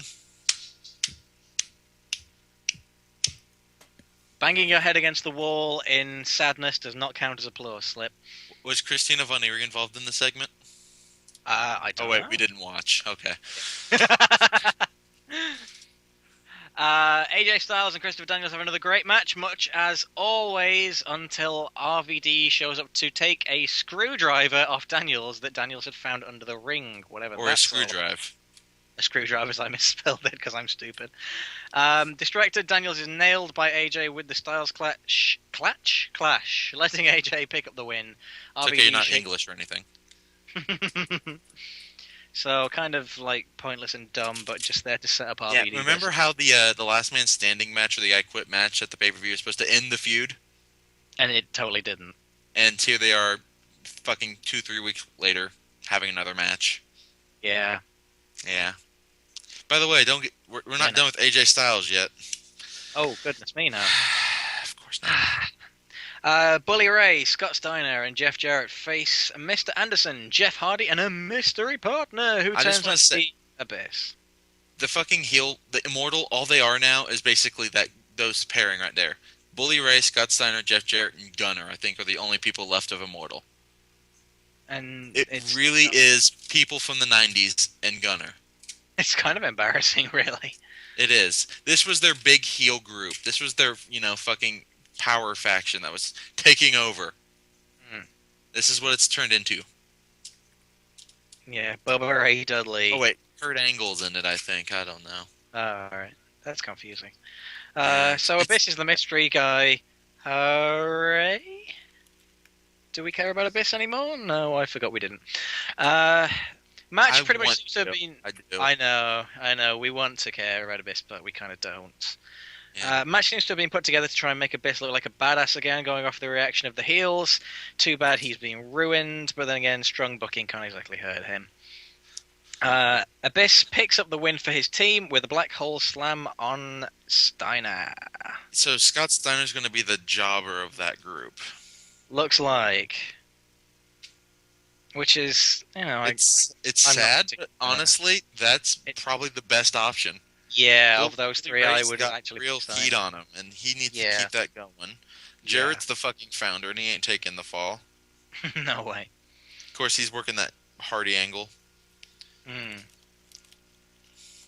So Yeah, then, I would go with Steiner as well, to be honest with you. that leads us to The 8th match of the show. 8 matches in it's under almost 2 hours. 3 times as much as 2 weeks ago. Yeah. The main event, Bobby Roode defending his TNA championship against James Storm on free TV 3 days before a pay-per-view. And it's just as if they don't want to make money. Roode messes up Storm's shit in the biggest way, and a doctor arrives to stake Storm. Why can I not talk tonight? He arrives to take Storm to hospital, but not to be He stopped. staked him as a vampire. He staked. Not to be stopped. They have a tie-in with the Twilight Saga. Which I don't know what's worse, watching this or that. Flip a coin. Not to be stopped. Rude to have his former friend and ally to his feet, but rolls Storm up for the win, celebrating the fact he beat Storm again. Sting, Kaz, and AJ make their way out to see to Storm, and AJ verbally assaults Rude and challenges him to a match at the pay-per-view for the title, which Sting makes official, meaning this feud has come out of nowhere, with literally no remaining opportunity for build-up between now and the actual pay-per-view event, which is astounding to me. I don't know how they could have... Like, they didn't even hint at this, did they? This literally just came out of the final moments of Impact. Just that last segment, yeah. It blows my mind. And they think that alone, that little snippet alone is going to be enough to make people buy the pay-per-view. What? No. Yeah. Unbelievable. Speaking of the pay-per-view, Mm-hmm. going back to the last time we met for this little shindig, Vengeance happened. Yep. And well, let's just say you did better than last time. Yep. And- What and- were the scores there? Let's see. The first match was Dolph Ziggler and Swagger versus Airboom. You Evan guys protected both me. picked Ziggler and Swagger. Both you and Johnny, We and I were picked both Airboom, wrong. and I got that correct. Mhm. The next match was Ziggler versus Ryder for the U.S. belt. You both picked Ryder, and I picked Ziggler. So I picked And up you were another correct point. again. You both were wrong. Next match, Beth Phoenix versus Eve Torres. We all picked Beth Phoenix because we all have brains. We all got that correct. Sheamus versus Christian was next. You both picked Sheamus. Got that correct. I picked Christian. Was wrong. The Miz and R-Truth went over Triple H and CM Punk. You and I got that correct. And Johnny got that wrong. Mm-hmm. Randy Orton defeated Cody Rhodes. I don't have Genuinely, the- that surprised me. I think that I picked I think we all picked Cody Rhodes. I don't remember if Yeah. that's true or not, but I'll say that. We all got it wrong. Henry, Big Show, no contest. Can't claim a winner there. W defeats Cena. We all had that one right. I think I came out 1 point ahead of both of you. Again. We did pretty all right then. Not bad, yeah. I don't think anybody could have foreseen the end of the Big Show Mark Henry match, though. It was really funny because I was watching it live with Johnny, and as they went to the top turnbuckle, Johnny said, "Oh, the ring's probably gonna fucking explode again," and then literally 1 second later, the ring exploded again. Yeah. It was bizarre because they're really trying to hype up this top 50 most shocking moments DVD, in which the original time that happened occurred. And I've never seen this in my life before. Yeah, check out the latest Botchamania. It's so weird because like Booker T was like, "Oh man, I don't think this has ever happened before." Like mere seconds after Jerry Lawler was saying how this has happened before. Yeah, check, but fucking on Raw, he was claiming how he's never seen it before. It was such a mess on commentary. Check out the new Botchamania, everyone. Shout outs to Matthew from Botchamania. Yeah. I know he's listening. It's a very European show. Alright, so pay-per-view. Turning Point 2011 is tomorrow, live on pay-per-view, where you can send in 40 of your hard-earned dollars to get a steaming pile of shit delivered right to your television sets. So, are you ready, LT? I'm as ready as I can be, I guess. Alright, let's start at the bottom, and we're going to work our way up to the top here. First match on the card is Mr. Anderson and Abyss against Bully Ray and Scott Steiner. Based solely on the match on Impact, I am going to go with the baby faces here because I do think that maybe they want to build Abyss up again. I guess. That's pretty much my only justification for picking them. I'm going to go the opposite way. Anderson went over at Bound for Glory on Bully Ray. Abyss went over on Scott Steiner. I'm going to say Abyss heel turn because it's TNA. That wouldn't surprise me. I'm pretty sure. It's just how it's going to be. He'll get the win back then. Yeah, Stein Ray. That is what I typed, by the way. Eric Young versus Robbie E for the television championship. On pay-per-view. Which is a belt that's been defended on TV. Oh, never? No. I do love the gimmick they ran with Eric Young, where he's been fighting all these old TV people, though. Yes. I don't know if you've heard about that or not. I heard a little bit about it. But yeah, he would find like sitcom stars from like the 70s, 80s, and 90s, and he would challenge them to matches and pin them and leave. Eric Young is great. What was TNA's rating? I'll check it real quick. But go ahead and give your opinion on the match if you have one. My pick for that one, fuck it, I'll go with Eric Young for no particular reason. It's a guess. A lot of people saying 1.2 is the rating. Okay, really? But they got a 1.2. Yeah, that surprises me. Yeah, a 1.23 cable rating. Wow. What the fuck is wrong with people? Alright, I'm going with... Who'd you say? I'm going with Eric Young, arbitrarily. Okay, so am I. Just because I like Eric Young a lot better than Robbie. Yeah, no arguments there. Alright, Austin Aries defends against Jesse Sorensen and Kid Cash. Yeah, Austin Aries needs to be winning this because otherwise, what the fuck? Because this match had just as much build-up as the main event. Yeah.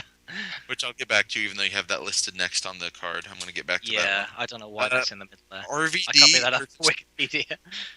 RVD versus Christopher Daniels, no DQ match. Are you picking Aries as well, by the way? Yes, I am. Sorry. A-double. Sorry. A-double. RVD versus Daniels. And it's a no DQ match. Another match that had a lot of build-up. Yeah, that makes it difficult to call. My heart is telling me Daniels, my brain is telling me RVD because it's TNA, so I am going to pick RVD, even though I don't actually want him to win. Yep, I am the same way. And not necessarily because I hate RVD, but because him winning because he's RVD is stupid. Yes. Okay, Crimson versus Matt Morgan. By the way, I already typed both our predictions as Crimson, but go ahead and pick your match. Crimson, yeah. Oh. You really think they're going to push Crimson here, huh? Yeah, I don't know. I get that vibe that TNA kind of want him to go over and stuff. I would like to think Matt Morgan's going to end the streak and maybe get back a little bit of the badassness that he was having for a while there. But then again, Matt Morgan doesn't... He wouldn't necessarily gain anything from ending the streak, you know? Yeah. But so still, it's going to be Crimson because it's just the same old shit. Mexican America, and no, that's not Epico and Hunico, as people were saying earlier. Anarquia and Hernandez against Inc. of Shannon Moore and Jesse Neal. There's two Jessies on this show, and not one of them is Festus and Jesse. Biscuit. Disappointing. Biscuit. All right, where are you going? Honestly, I don't know what to think of this one. I'm going to go with Mexican America purely because I get the vibe that Inc. pushed them off quite easily on TV, so that's kind of going to be a red herring. So I feel Mexican America take the win. I picked Mexican America, and you guys both picked Inc. at Bound for Glory. And it's kind of ironic because it's going to be the exact opposite here. I'm saying Inc. because Mexican America's had the belt for at least 5 months, and that means it's going to be a switch because it's TNA. Not necessarily that I like Inc. any better, but they have Christine Von Eerie, so that's kind of something in their favor. Though she is sleeping with Jesse Neal, so, that's kind of bad news. Yeah. If any of you guys follow me on Tumblr, you've seen that picture I posted. Tumblr.com/New Legacy Slip. Or newlegacyslip.tumblr.com. Fuck, I don't know how that shit works. Velvet versus Gail Kim going for double gold. This was that was what I was going at. For the Knockout Championship. It ought to be Velvet Sky, but I'm gonna pick Gail Kim.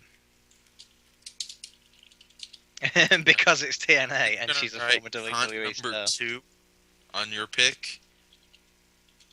You what, sorry? And I vote cunt number 2 as your pick. Cunt number 2. Because I'm picking cunt number 1 to retain. Yeah, I don't particularly care. I've got to be honest, but if they give it a 1 month reign to Velvet Sky, usually I would say that's great, get the belt off her. But one, the other option's Gail Kim, and 2, that I thought that the Knockout division was great about 4 years ago. Then again, I like Daphne. Who doesn't? It's just gone to shit so fast. Pretty much. And this match kind of epitomizes the final nail in the coffin, in my opinion. Jeff Hardy versus Jeff Jarrett. Speaking of repeat names. I think we're both picking Jeff to win. Yeah, I'm definitely going with Jeff in this one. Jeff as well. I am going to go with, against my better judgment, Jeff Jarrett. I'm probably going to regret that, but I am going to pick because I'm picking Hardy. There's probably going to be some sort of skullduggery bullshit. Goodness, yes. There'll definitely be a bullshit finish. One way or the other. Okay, I know this is off topic, but what's your favorite bullshit finish in TNA? Because I know mine. What's yours? I don't remember the event, but Cornette was still in charge, and he said, Jeff Jarrett, you cannot use your guitar in the match. If you do, you'll be stripped of the title. So what does Jeff Jarrett do? He pulls out a fucking cello and hits someone in the head with a fucking cello. Because I'm Jeff Jarrett, and the only weapon I know is stringed instruments. That's truly incredible. That happened. I don't know if I have anything comparable or anything that can top that in terms of matches, but in terms of pure stupid TNA bullshit, that retarded escapade where like everybody fell into that hole in the middle of the ring. God, what was that? Like Flair like fell over and sort of rolled into it in a really lame old man kind of way. Oh, why do they do these things? Yeah, alright, good point. So that leads to the supposed main event. How about we just call it the event? The event. The The, thing. the happening that should occur, potentially. Bobby Roode, AJ Styles for the 4th World Heavyweight Championship match in 4 weeks. Think about that. You know, I would like Bobby Roode to win. In terms of the fact the belt needs to stay with someone for a while, but maybe they'll pull a stupid one and give it to AJ. I'm going to hope against hope, and I'm going to pick Bobby Roode because right now the belt is seriously devalued, and I know I'm going to regret saying this, but surely TNA can't be that stupid. I know they can. But I'm going to pick Roode because I hope they realize they need to make the belt look strong again. In a month, they've made the belt look like crap. It's amazing to me. And I think it's absolutely, completely, and totally stupid. And they need, AJ. I think I only have one. I have one heel winning this entire show. Oh well. It honestly wouldn't surprise me to find out Monday morning that AJ Styles have got that belt. Wouldn't surprise me at all.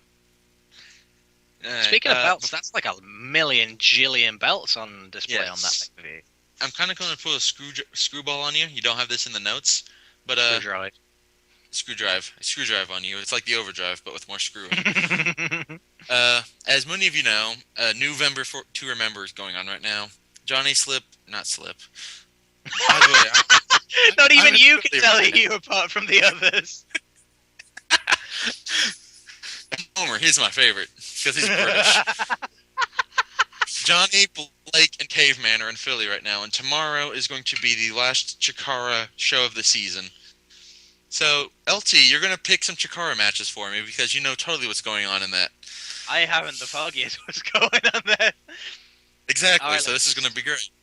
El Generico versus Jigsaw. El Generico. Good pick. Yeah, I also think El Generico because I love El Generico. It's also a free. That match is free, by the way, everyone. It's going to be on Ustream. I think it's Ustream.com. El Generico and Jigsaw is going to be free on the internet. Watch it tomorrow around 3 in the afternoon Eastern, something around there. Seriously, it's going to be an awesome match. That's 3 Eastern, LT, so you should watch it too. I have no idea what time that is in real time. Well, it's 5:30 Eastern right now, so do your own math on that. I can't count. Oh, okay, well, that sucks. That's like 8 o'clock England time. Colt Cabana versus Archibald Peck. I'm going to go with Archibald Peck because Johnny's really high on this guy, so... Clearly you haven't been watching the promos, because Colt Cabana is fighting for all the bunnies. The Colt Cabunnies. What? Yes. The gimmick is just Colt Cabunny. That's because Archibald Peck had a guy in a bunny mascot. It's been ridiculous. Right, yeah, I remember that. And there was like a Chipmunk CM Punk ripoff, wasn't there? CP Monk, yes. CP Monk. Yes, so I have a feeling that's going to be Colt Cabunny versus Archibald Peck, and it's going to be amazing. Green Ant versus Tursus. That's ridiculous! What? Tursus? Yes. He's going to kill him. Maybe. That's insane. I'll go with Tursus on that. They've been building this match on the Chikara YouTube. They've been building this match ridiculous. By the way, we're talking indie, everyone. Yay. Yeah, at last, 4 episodes in, we finally talk about an indie show. I know. And Johnny isn't even here. But they've been building this whole Green Ant Tursus thing up about the whole underdog overcoming story. So Green Ant's going to go over. A match that's going to be probably pretty good. Fire Ant and Soldier Ant of the Colony versus the Young Bucks, who also wrestled as the Young Buck, or as the what are they called? Generation Me. The Young Bucks who also wrestled as the Young Bucks. Yeah, I was about to say, wait, that's not Are you right. me? Stop making silly mistakes. So um, you're Gen Me in TNA. that sounds like a really good match because I Sure. hear a lot of good things about both of those teams. Young Bucks. If This is all arbitrary because I don't really follow the I product, know, but but the fact that it's a third point, which in Chikara you need to win 3 matches hmm? to get a tag team title match. All That's the way right, the gimmick is, which is really good. And the fact that the Colony is Chikara regulars and the Young Bucks aren't, I'm going to go with the Colony based on that. that kind of makes sense to me. Yeah. The no disqualification tag team war, the Spectral Envoy versus the BDK, which I know you have absolutely no idea what that means. It That is sounds Ultraman Flag and ridiculous. Hallowicked versus Aris and Tim Donst, which I know you have Ah, no idea what that but means. I'll go with But Ultramantis it's Black. also Mask versus Hair, or Mask versus Hair and Eye of Tear, which is a gimmick that you need to read a 12-page fucking dictionary on for Chikara to understand. I'm gonna go with Ultramantis Black team winning. Yeah, Cannot put them on. I don't see them losing their masks. No. And then the biggest match in Chikara history, allegedly. They're actually crowning their first ever singles champion that isn't the Young Lions Cup. Eddie Kingston versus Mike Quackenbush. So the question is, will Quack book himself as champion? Probably. I hope not, because Eddie Kingston is awesome. I will pick Eddie Kingston. Alright, so am I. By the way, this is all going down tomorrow. The pre-show will begin streaming on Ustream at 3:15 Eastern, 2:15 Central. I think that's 9:15 England or Greenwich Mean. Okay. It's Okay. 6 hours later, I think. That's how it works. 5 hours later? No, it'd be 5 hours later. It'd be 8:15. Yeah, Excuse me. I'm 5 hours ahead of you. Yeah, so it'd be 8:15 your time, which means you can watch that match in your prime time, and it'd be awesome. I don't know the link. Just go to We'll just Ustream. know who built this And I'll be house. there. You can order the fight or order the whole show on GoFightLive.tv. Blah blah blah. Yada yada yada. If you want to, And maybe you should. I think it'd be a pretty good show. Other things you can do if you want to: run, but not hide, according to what Billy Kidman tells me. All right. So sorry about that indie. No, that was good. All right. So we got a little bit more news coming. This one from the realm of radio news. Devon, also known Yeah. as the black guy that used to be in the Dudley Boys. He Really, had some things to say. Yeah. Sorry. Go ahead. Yeah. Really, kind of an interesting sort of addressing a rumor. Really. He was asked about a potential return to WWE, and he says the contract with TNA is still valid up until August, this coming August of next year, of course, 2012. The fans on Twitter, Facebook, and in general in the streets and the house shows, a lot of the fans wanting Bubba Ray and himself to return to WWE because of the history they have there and what they've done and accomplished. He continues, I guess with the state of how WWE is going now, where you see a lot of guys from our era, the Attitude Era, starting to make their way back slowly but surely, and not to mention they've been wanting that for a while in terms of tag teams. Could there be a chance the Dudley Boyz could be back in WWE? Absolutely. Could there be a chance they stay in TNA? Absolutely. So, The long story short there is, would you like to see the Dudley Boyz A, be a tag team again, B, be in WWE again? That was what do you all guys that think? really- What do you think, Slip? My opinion, A, no. Bully Ray, I'm sorry. Bully Ray is phenomenal. He's actually in the best shape I've ever seen him in his life. Absolutely And undeniable. he's working the best gimmick he's ever had, Yep. since the ECW days. I don't want to see the tag team again. I've seen it for nearly 20 years, 15 years at least. I'm through with that. Devon can go back and he can be the Reverend, and he can have Mason Ryan be his, donation man. To both sides of that, I'm going to say no and no because of the first no. Like I said, we've seen them team up so many hundreds of times. When it reached the point where I think what actually may have been the nail in the coffin, the final nail in the coffin for the Dudleys in WWE was when Taz referred to them on commentary as the 16 million time tag champs, the Dudley Boyz. Which pretty much brought to light the fact that basically there was nothing else that creative had for them. Yeah. Bringing them back, what would undoubtedly happen would be they'd probably run roughshod over all the other tag teams for a while. Otherwise, what would be the point of bringing them back? And in doing so, absolutely shit all over the division. And then you give them the belts. So what? We've seen that before. You don't give them the belts, then what's the point? Yep. And by the way, unfortunately, to WWE, you need both of them. They're not marketable to WWE on their own. But Bully Ray in Bubba TNA Ray has a lot of backstage heat on. Well, that too, yeah. I mean, apparently it has allegedly come to light before. WWE have wanted Devon back, but knows that they're a duo, and they don't want Bubba Ray. Bully Ray, whatever you want to call him.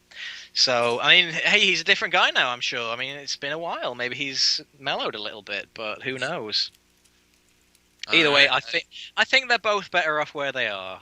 That's just me. I think it's time to head to the Blue Show, where we must ask and answer one simple question. Do you know the enemy? The enemy? Well, I don't know him. Do you know him? Do you know the enemy? Yes, I do. Yes. Oh, who is he?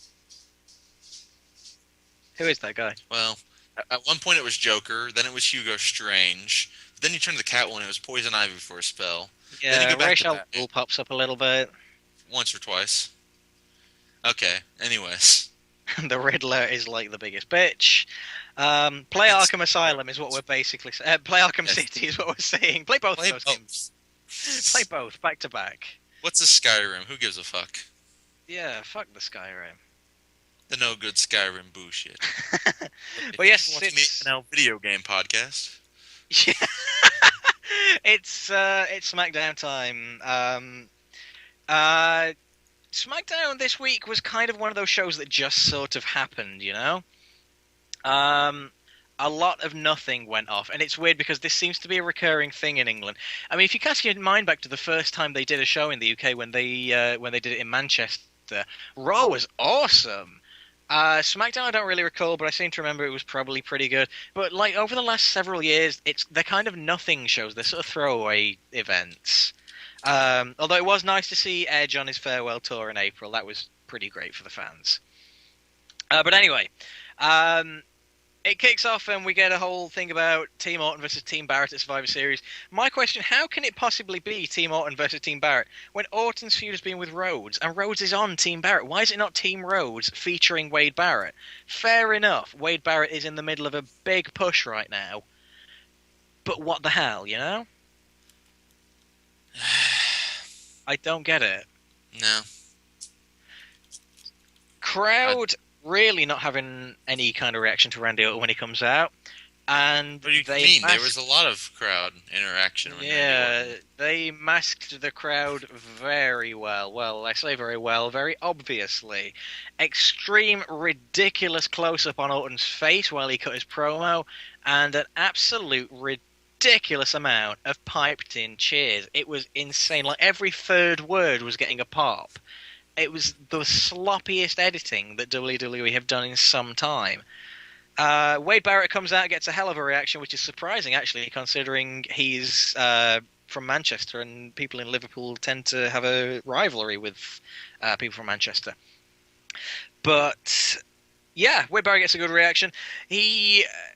Randy Orton was cutting a promo about how he's never really had a problem with some of the guys on Team Barrett, but he won't hesitate to beat them if they get in their way.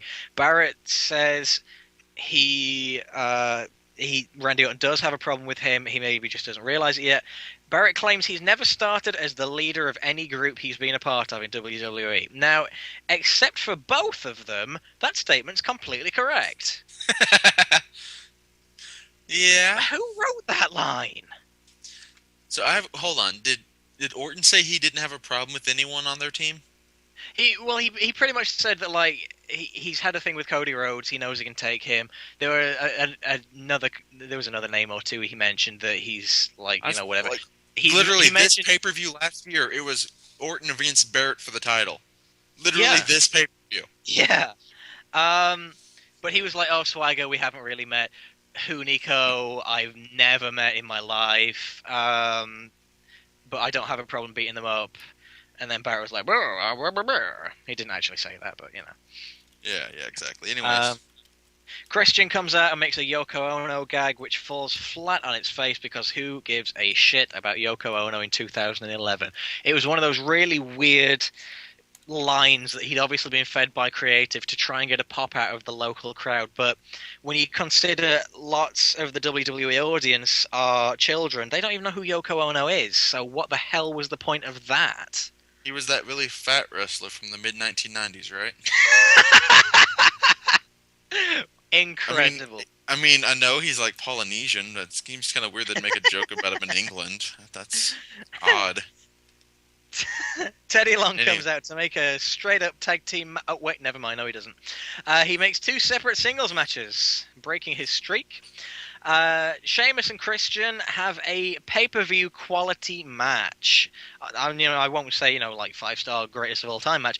I would have paid to see this match. It was brilliant. Very good chemistry between the two. I like seeing them work with one another. You can send me a couple bucks. You watch the show. Well, yes, that's true. Well, you owe me $2 then. You watch that match. I think it's got to be said, Christian's work rate cannot be underestimated, and this year, for him in the ring, has been absolutely fantastic. He's had some in the ring, yes. Outside the ring, yeah. In character, not so much. In terms of delivering it, very much so. But his character's really up and down lately, and it worries me. It's good to see that they're not just giving up on him, especially since it's creative that's ruined him. But hey, after that, there's a shot of the local football stadium in Liverpool, or as it's really called soccer. Just so you guys know. Josh Matthews proclaims, "This is Anfield." Just makes it sound like he has bad grammar. It's actually pronounced Anfield, Josh. It's one word. Not Anfield of Cows, you silly, silly shaven head man. AJ and Caitlyn whore it up like big stinky smelly sluts to Daniel Bryan backstage, and my advice to AJ is she should eat a sandwich because she's super skinny and it's gross and disgusting and not attractive. Mark Henry confronts Daniel Bryan. They have a bit of an exchange of words. Daniel Bryan looks like an absolute hero for standing up to this jerk. Mark Henry does get the upper hand in the exchange. Daniel Bryan looked pretty strong out of it. So, yeah, this was the question I was going to raise earlier. I remember where you were going. Who has the worst female accompaniment? Morrison with Melina, or Daniel Bryan and Danielson, as you have it in the notes, with AJ and Caitlyn. I think Caitlyn steals all of AJ's sandwiches. I think so. I'm going to go straight to her thighs.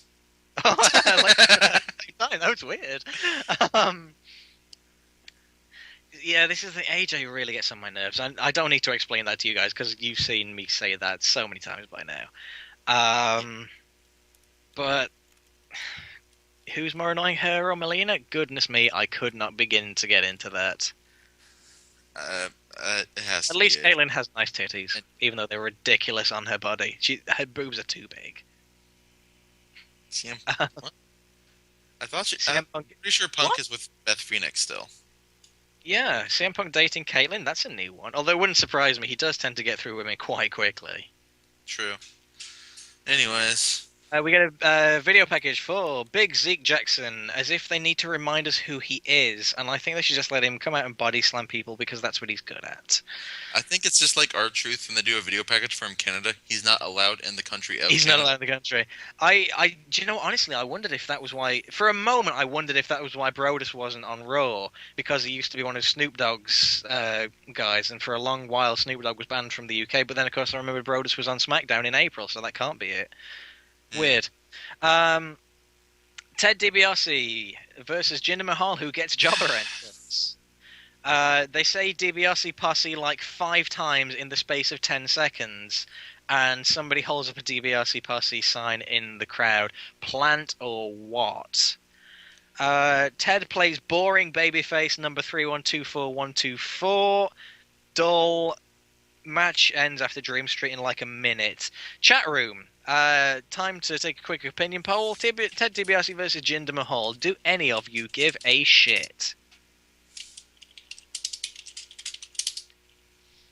Yes or no? No. No. No. No, no, No.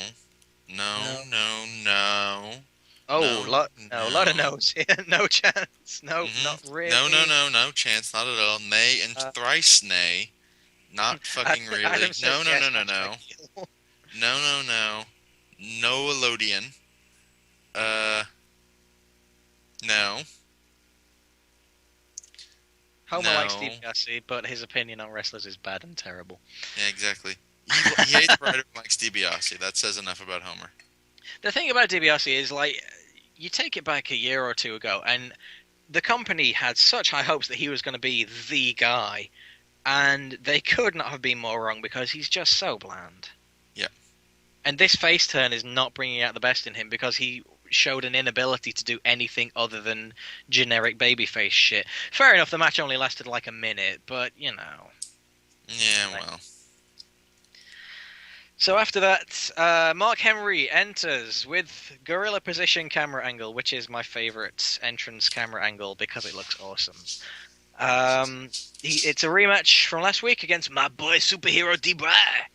And Ride of the Valkyries is back as Daniel Bryan's theme song, Hell Yes, but it's an electric guitar remix, which sounds really cool.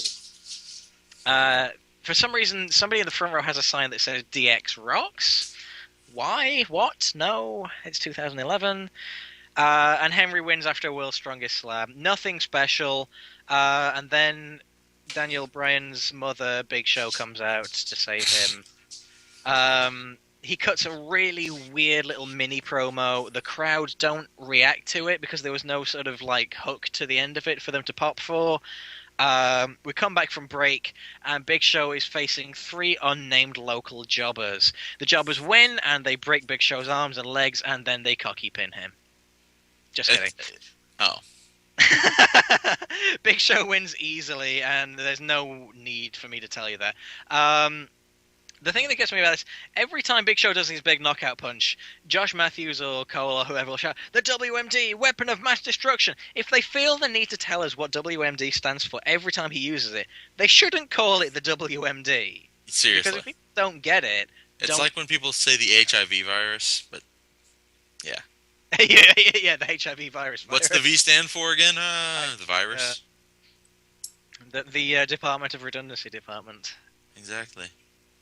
In summary, Big Show mocked Mark Henry for beating someone half his size, then expected people to care when he beat 3 people half his size. Mark Henry absolutely called him on it as well. I have no interest in seeing this feud progress. The fact the ring exploded seems at the last pay-per-view seems to have clouded a lot of people's perception of the match. It wasn't that great of a match, honestly, guys. It was better than the first one they had this year, but it wasn't that good. And the fact that they had a big Lesnar spot, I think that's made a lot of people think it was better than it was. Poopy. I heard that the next match is going to be a Punjabi prison match. Is all I can say. Indeed. Divas have a shitty, stupid match. Oksana is in the corner of Alicia Fox. Why? Yeah, there was a thing earlier on where Teddy Long was saying he wanted Oksana to gain some experience watching another diva, and Oksana mistook her for Rihanna, which is funny because Oksana is good when she's being stupid, and I like it. Rosa Mendes was in Tamina's corner, and Alicia beat Tamina. Natalia was on commentary. Nobody cares, and it didn't really further any storyline at all. So I don't really get what the point was. Alicia Fox is wearing these weird little hoodie things to the ring, and it's strange. Yeah. What does she call them? She had a name for them, and she mentioned them on TV the other week, and it's something dumb. I don't know. Oh. Cunt Somebody hood. will tell me. Cunt hood. So yeah, that happened, much to Wolf everybody's hoodies. Is that it? Well, don't turn your back on the wolf hoodie pack. You might end up with a bad There's an interview with Sheamus, who mentions when he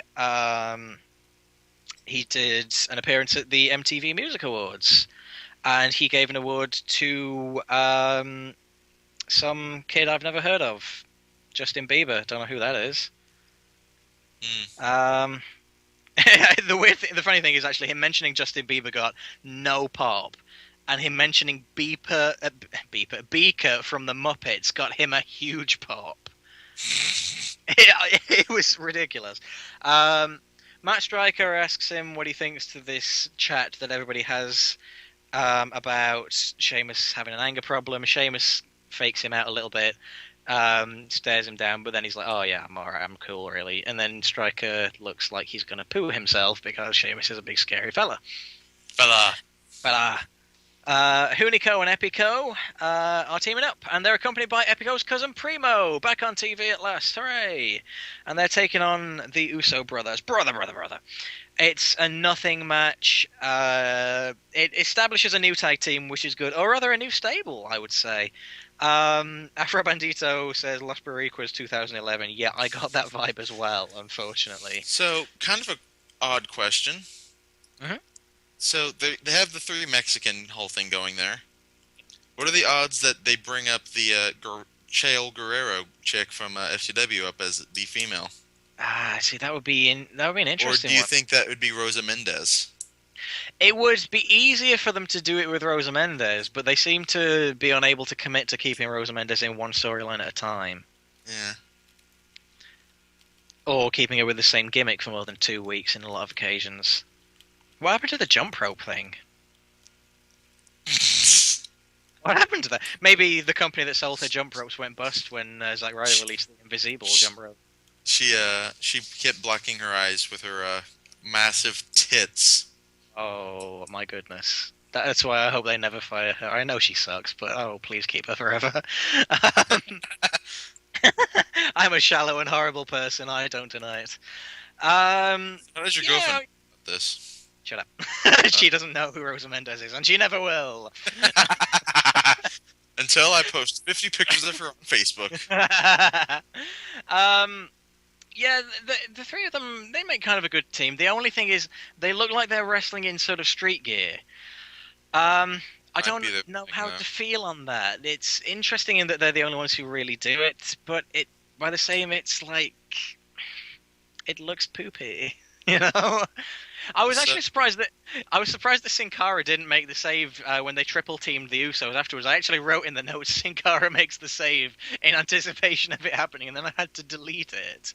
I have to ask them, like, what the hell happened with the whole Sin Cara thing? Yeah.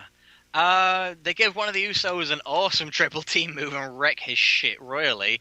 They gave him a combo codebreaker backstabber swanton bomb. Looks awesome, basically. Yeah, Dave says Sin Cara has no visa. He was here in April. Don't lie to me like that.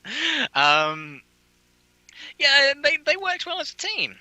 In fact, honestly, both of these sides worked well as a team, and there were no horrible, shitty-looking botches this week, which is good. Unless it was edited, of course. Obviously. So, yeah. Pretty alright stuff. And another tag team is only good in WWE.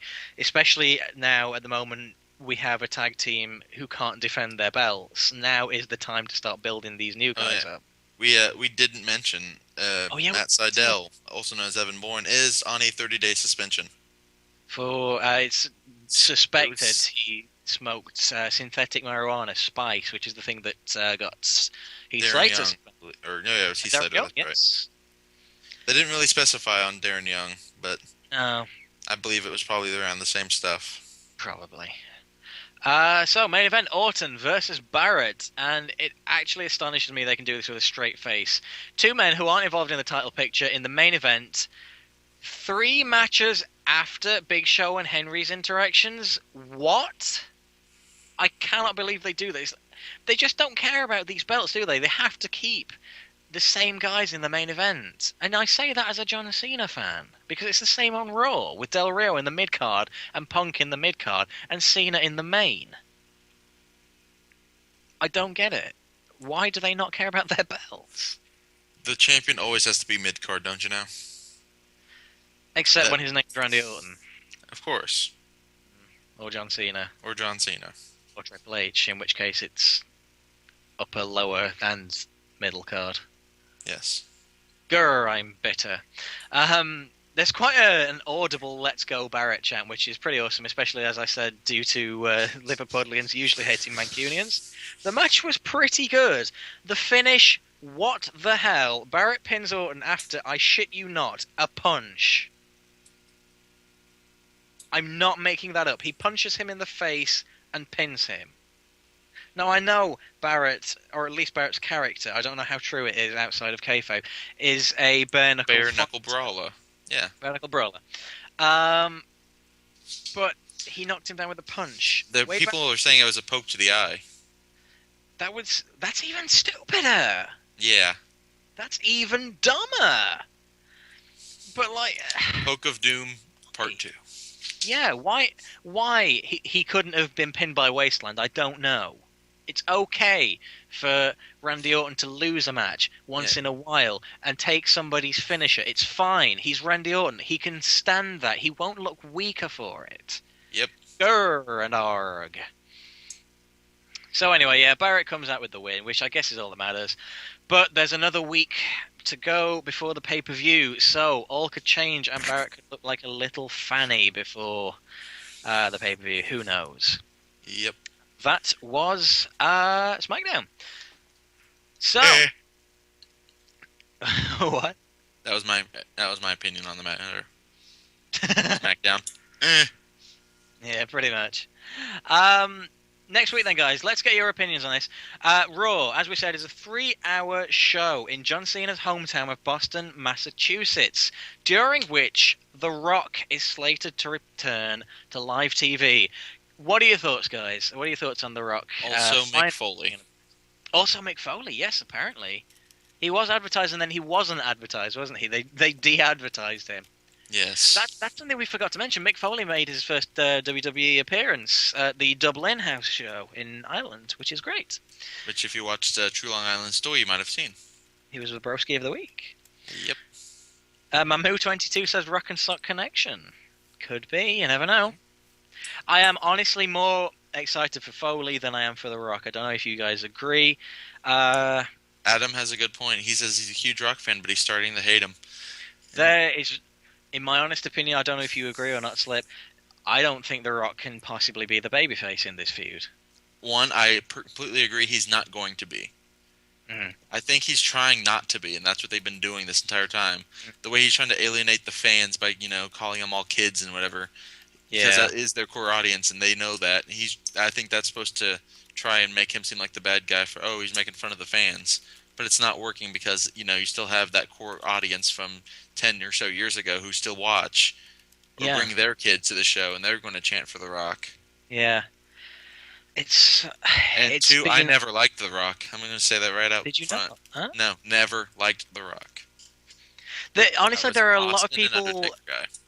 This is the thing. Back in the Attitude Era, I liked all of them of that caliber, but... I know a lot of people who preferred Austin to The Rock. I know a lot of people who preferred The Rock to Austin. It's often a general preference thing, but you're quite right. A lot of people just don't give a shit about The Rock, and this is being presented as the biggest match of all time, and it's just not. I'm sorry. Yep. I honestly think the way it's going to go down is it's going to play out very similarly to Money in the Bank when Cena was in Punk's hometown, but the opposite outcome will occur, and Cena will walk out with the win. It's just... It would be stupid to give The Rock the win. It would be the dumbest mistake they could make. I don't care how mad the fans in Miami would be. I don't give a shit. Cena needs the win. Because he's the company man, and he's the hardest working bastard in the business, damn it. And for John Cena, for The Rock to stroll in and make 3 appearances like a year and get a WrestleMania main event, which is going to be $1 million. What the fuck is that? I mean, to go back to what we were saying earlier, I'm not saying Zack Ryder should main event WrestleMania again, but guys like Zack Ryder, guys like Dolph Ziggler, guys like Daniel Bryan bust their balls week in and week out, and The Rock just strolls back, signs a contract, and he's in the main event of WrestleMania. It just seems wrong, and I do like The Rock, but I haven't enjoyed him since he's come back. They should never have cock-teased us with this. They should have just stuck to the whole him coming back, making sporadic appearances, and leave it at that. I don't think he should have come back, honestly. Yep. But that's just me. I agree. So, do you have your This Week in Wrestling ready to roll? I do. Excellent. I'll warm up my Xbox in anticipation of what's coming after that. Alrighty. It's not going to be as detailed as it was before. I've had a really busy week. But here are a few brief notes, and it will hit a couple of the major things, including one that will be occurring tomorrow that everyone doesn't know about, will know about when I tell them. Starting November 7th, this is going to run from the 7th through the 13th, King Kong Bundy was born. Huh. And November 7th, on that same day, or November 7th, 1957, same day in 1999, was November to Remember, also known as the November to Remember this year. It was November to Remember 1999. Just Incredible, Lance Storm, and Rhino defeated Sandman, Raven, and Tommy Dreamer. It was kind of like one of those, new regime, old school type deals. From the sounds Tommy of it. Dreamer is very good at those, it seems. Yeah. Being on one side or the other of those. November 8th, Nick Bockwinkel defeated Vern Gagne for the AWA World Heavyweight title. That was Bockwinkel's first reign, and it lasted 4 years. Wow. That would never happen these days. Not anymore. We're lucky to get 4 months sometimes. November 8th, 1982, Ted DiBiase Jr. was born. He came from money. And he came from class. Those ladies loved him when he came out his mum's gash. Ew. November 9th, 1970, Chris Jericho was born. Excellent. November 9th, 1997, something called the Montreal Screwjob. Never heard of it. A controversial plan was executed when referee Earl Hebner, under the orders of Vince McMahon, never heard of these for the belt in the match of Shawn McHales. Shawn McHales? Who's what? I don't know. Are you sure this is legit information? Sorry, I'm just gonna forget that. I mean, I thought we were keeping the bullshit to NXT and Superstars. I know. I'm sorry. Shawn McHales? I know. Who is he fighting? Bret Hart. Bret Hart. Nothing about this rings a bell. No, sorry. Anyways, I'm sorry I wasted everyone's time there. That's okay. It happens. November False 10th. information on the internet. Yeah. November 10th, 1950, Bob Orton Jr. was born. November 10th, 1993, Ric Flair defeated Vader via DQ to main event Clash of the Champions 25. It was Vader time. Yes. Apparently nothing happened on the 11th or the 12th, because we're going to go straight to November 13th. Oh, okay. WCW and New Japan Pro Wrestling co-promoted the WCW in Japan event at the world-famous Sumo Hall in Tokyo. The main event was Kensuke Sasaki defeating Sting for the U.S. title. Excellent. That sounds pretty cool, good. actually. Yeah. And, of course, the biggest one all. November 13th, 2005, fan favorite Eddie Guerrero was found unconscious in his hotel room. Wow. And was pronounced dead. Is that tomorrow? That is tomorrow. Wow. He was 38 years old. He died as a result of heart failure due to arteriosclerotic cardiovascular disease. I don't know if I bought the guy. I'm pretty sure I butchered that to hell. But on a somber note, that is your week in wrestling history.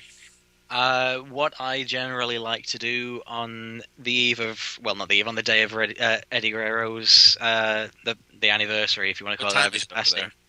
It's 23:09. So you're about an hour away from it then. I am. Generally, what I like to do is watch one of his DVDs. You have the choice between two now. There's Cheating, Death, Stealing, Life, which is an amazing DVD, and you need it, and you will cry your eyes out when you watch it now. And there's also The Legacy of Eddie Guerrero, which is a 3-disc box set. I haven't actually watched that yet. Maybe I'll make a start on that tomorrow. And obviously that was posthumous, and it's probably going to be very, very sad. But yep, refresh your memory on why Eddie Guerrero was one of the all-time greats. Yep. Never forget him. Never.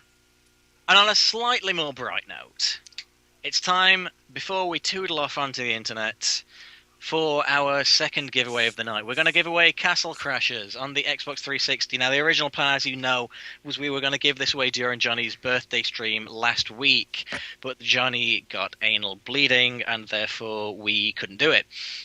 So instead, we're going to give it away now. Now, those of you who saw the YouTube video will know I want you to send the answer to this trivia question to my Xbox Live inbox, which I'm putting in chat there. Excuse me. It's LT Dangerous, L space T space Dangerous, and that's a 0, not an O.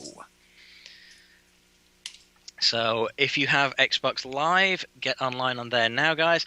I am going to be making sure whoever sends me answers, I am going to be comparing the games lists using that function. So please, if you have Castle Crashers, don't enter, because you're not going to win, because I'm not going to give it to you if you already have the game, alright? I'm not that dumb. I'm quite dumb, but I'm not that dumb. So, it's another trivia question, and it's another This Week in Wrestling, actually, and it's related to today. Well, the sort of lead into it is, anyway. Now, in the words of one of our favourite stars of SmackDown, oh my goodness! Yes, that's right, everybody loves Booker T, don't they? Yes, you fucking do, don't you argue with me. Now, on this day, I see clearly, in 2001, Booker T and Test lost their WWF Tag Team Championships to the Hardy Boys, Fat and Meth. So, my question to you guys is this.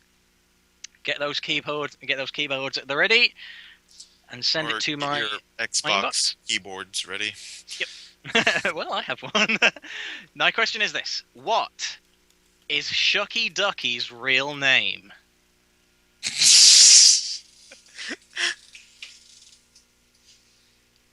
Shucky Ducky Quack Quack, of course, one of Booker T's catchphrases on the weekly SmackDown broadcasts. Takes it from the name of a comedian. Now, if you have the answer to this question, do not put it in the chat room. Send it to my Xbox Live inbox. No, Homer, it is not Charmel.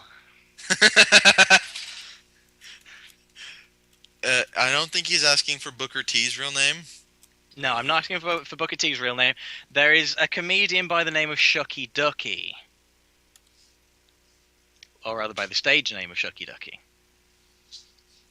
Mike Quackenbush. No, it's not Herman Cain Zero.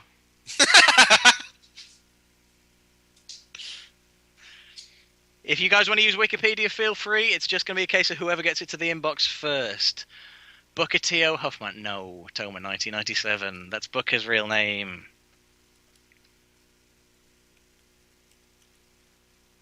If you go to Wikipedia, type in Shucky Ducky, the answer is right there. I have all evening, damn it. The actual name is Shucky Ducky. If that really is the answer, I'm going to be really sad because that actually It's not, no, it's a... Oh, we have a potential winner. Let me see if I can just verify whether or not he already has the game.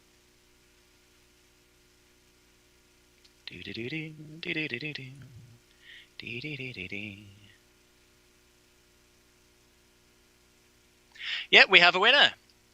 It is Xbox user Adam Marvel. Shucky Ducky's real name is Cecil Armstrong. So, congratulations to Adam Marvel. I will send you the download code to your inbox now. So, congratulations. And Landstorm 2002, I'll log onto my PS3 in a bit, and I'll send that over to you as well for the Lemmings download code. So with that, I think we're about done here. Yes. So I think that is going to wrap it up for this week of It's Clobbering Time. Any closing words, Mr. Slip? How about a few questions real quick? Sure, why not? How's Johnny doing? Anal bleeding. I know you haven't been here, I'm laughing to death, but he's anal bleeding. He's bleeding from his anus. His anus is bleeding. His rectum is seeping the crimson mask. Yes, His crimson and a ruined- mask is coming out of Johnny's ass. His rectum ruined rectum. His bothersome brown eye.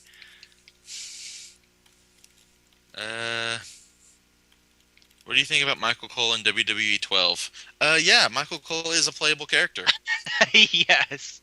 I think it's pretty funny, to be honest. On the one hand, I kind of almost want to be mad that it's taken somebody else's spot, but by the same token, I don't mind because I probably would make a Michael Cole CAW character.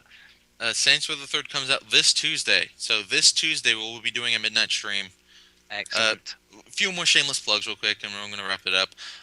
Yes, this Tuesday, Monday night / Tuesday morning, we're going to be doing a midnight stream, Saints Row the Third.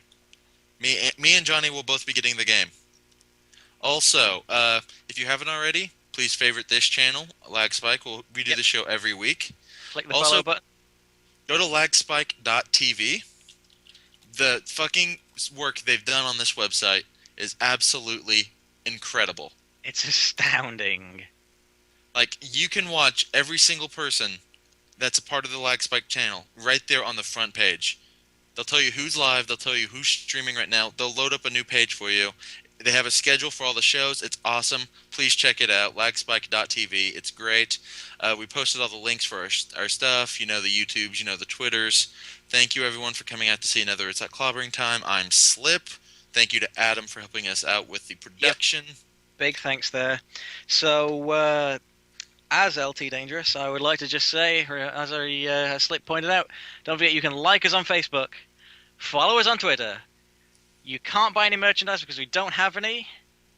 But until next time, keep dancing. And we're going to play you out with another song by Shining Wizard O. This one's called Villain. Name and attire, with his robes of violet and gold. His voice is calm and his smile is warm, but beneath his eyes the blood runs cold. A proper English gentleman at heart, he is gifted with ability and class. But if you cross him in the slightest, well, I'm sure he'd be delighted to stick his body boot right up your ass. Hey! His father was the Ripper, his mother was the Queen. He was raised in the belly of the beast. His knuckles are brass, but he's never been crass. Well, not while anyone was looking, at least he's a villain. Yeah, yeah, he's a villain. Yeah, yeah, he's a villain. Yeah, yeah, he's a villain. He finds pleasure in the suffering of others and a nice cup of peppermint tea. Sadistic and malicious, but his biscuits are delicious, though he won't share them with me.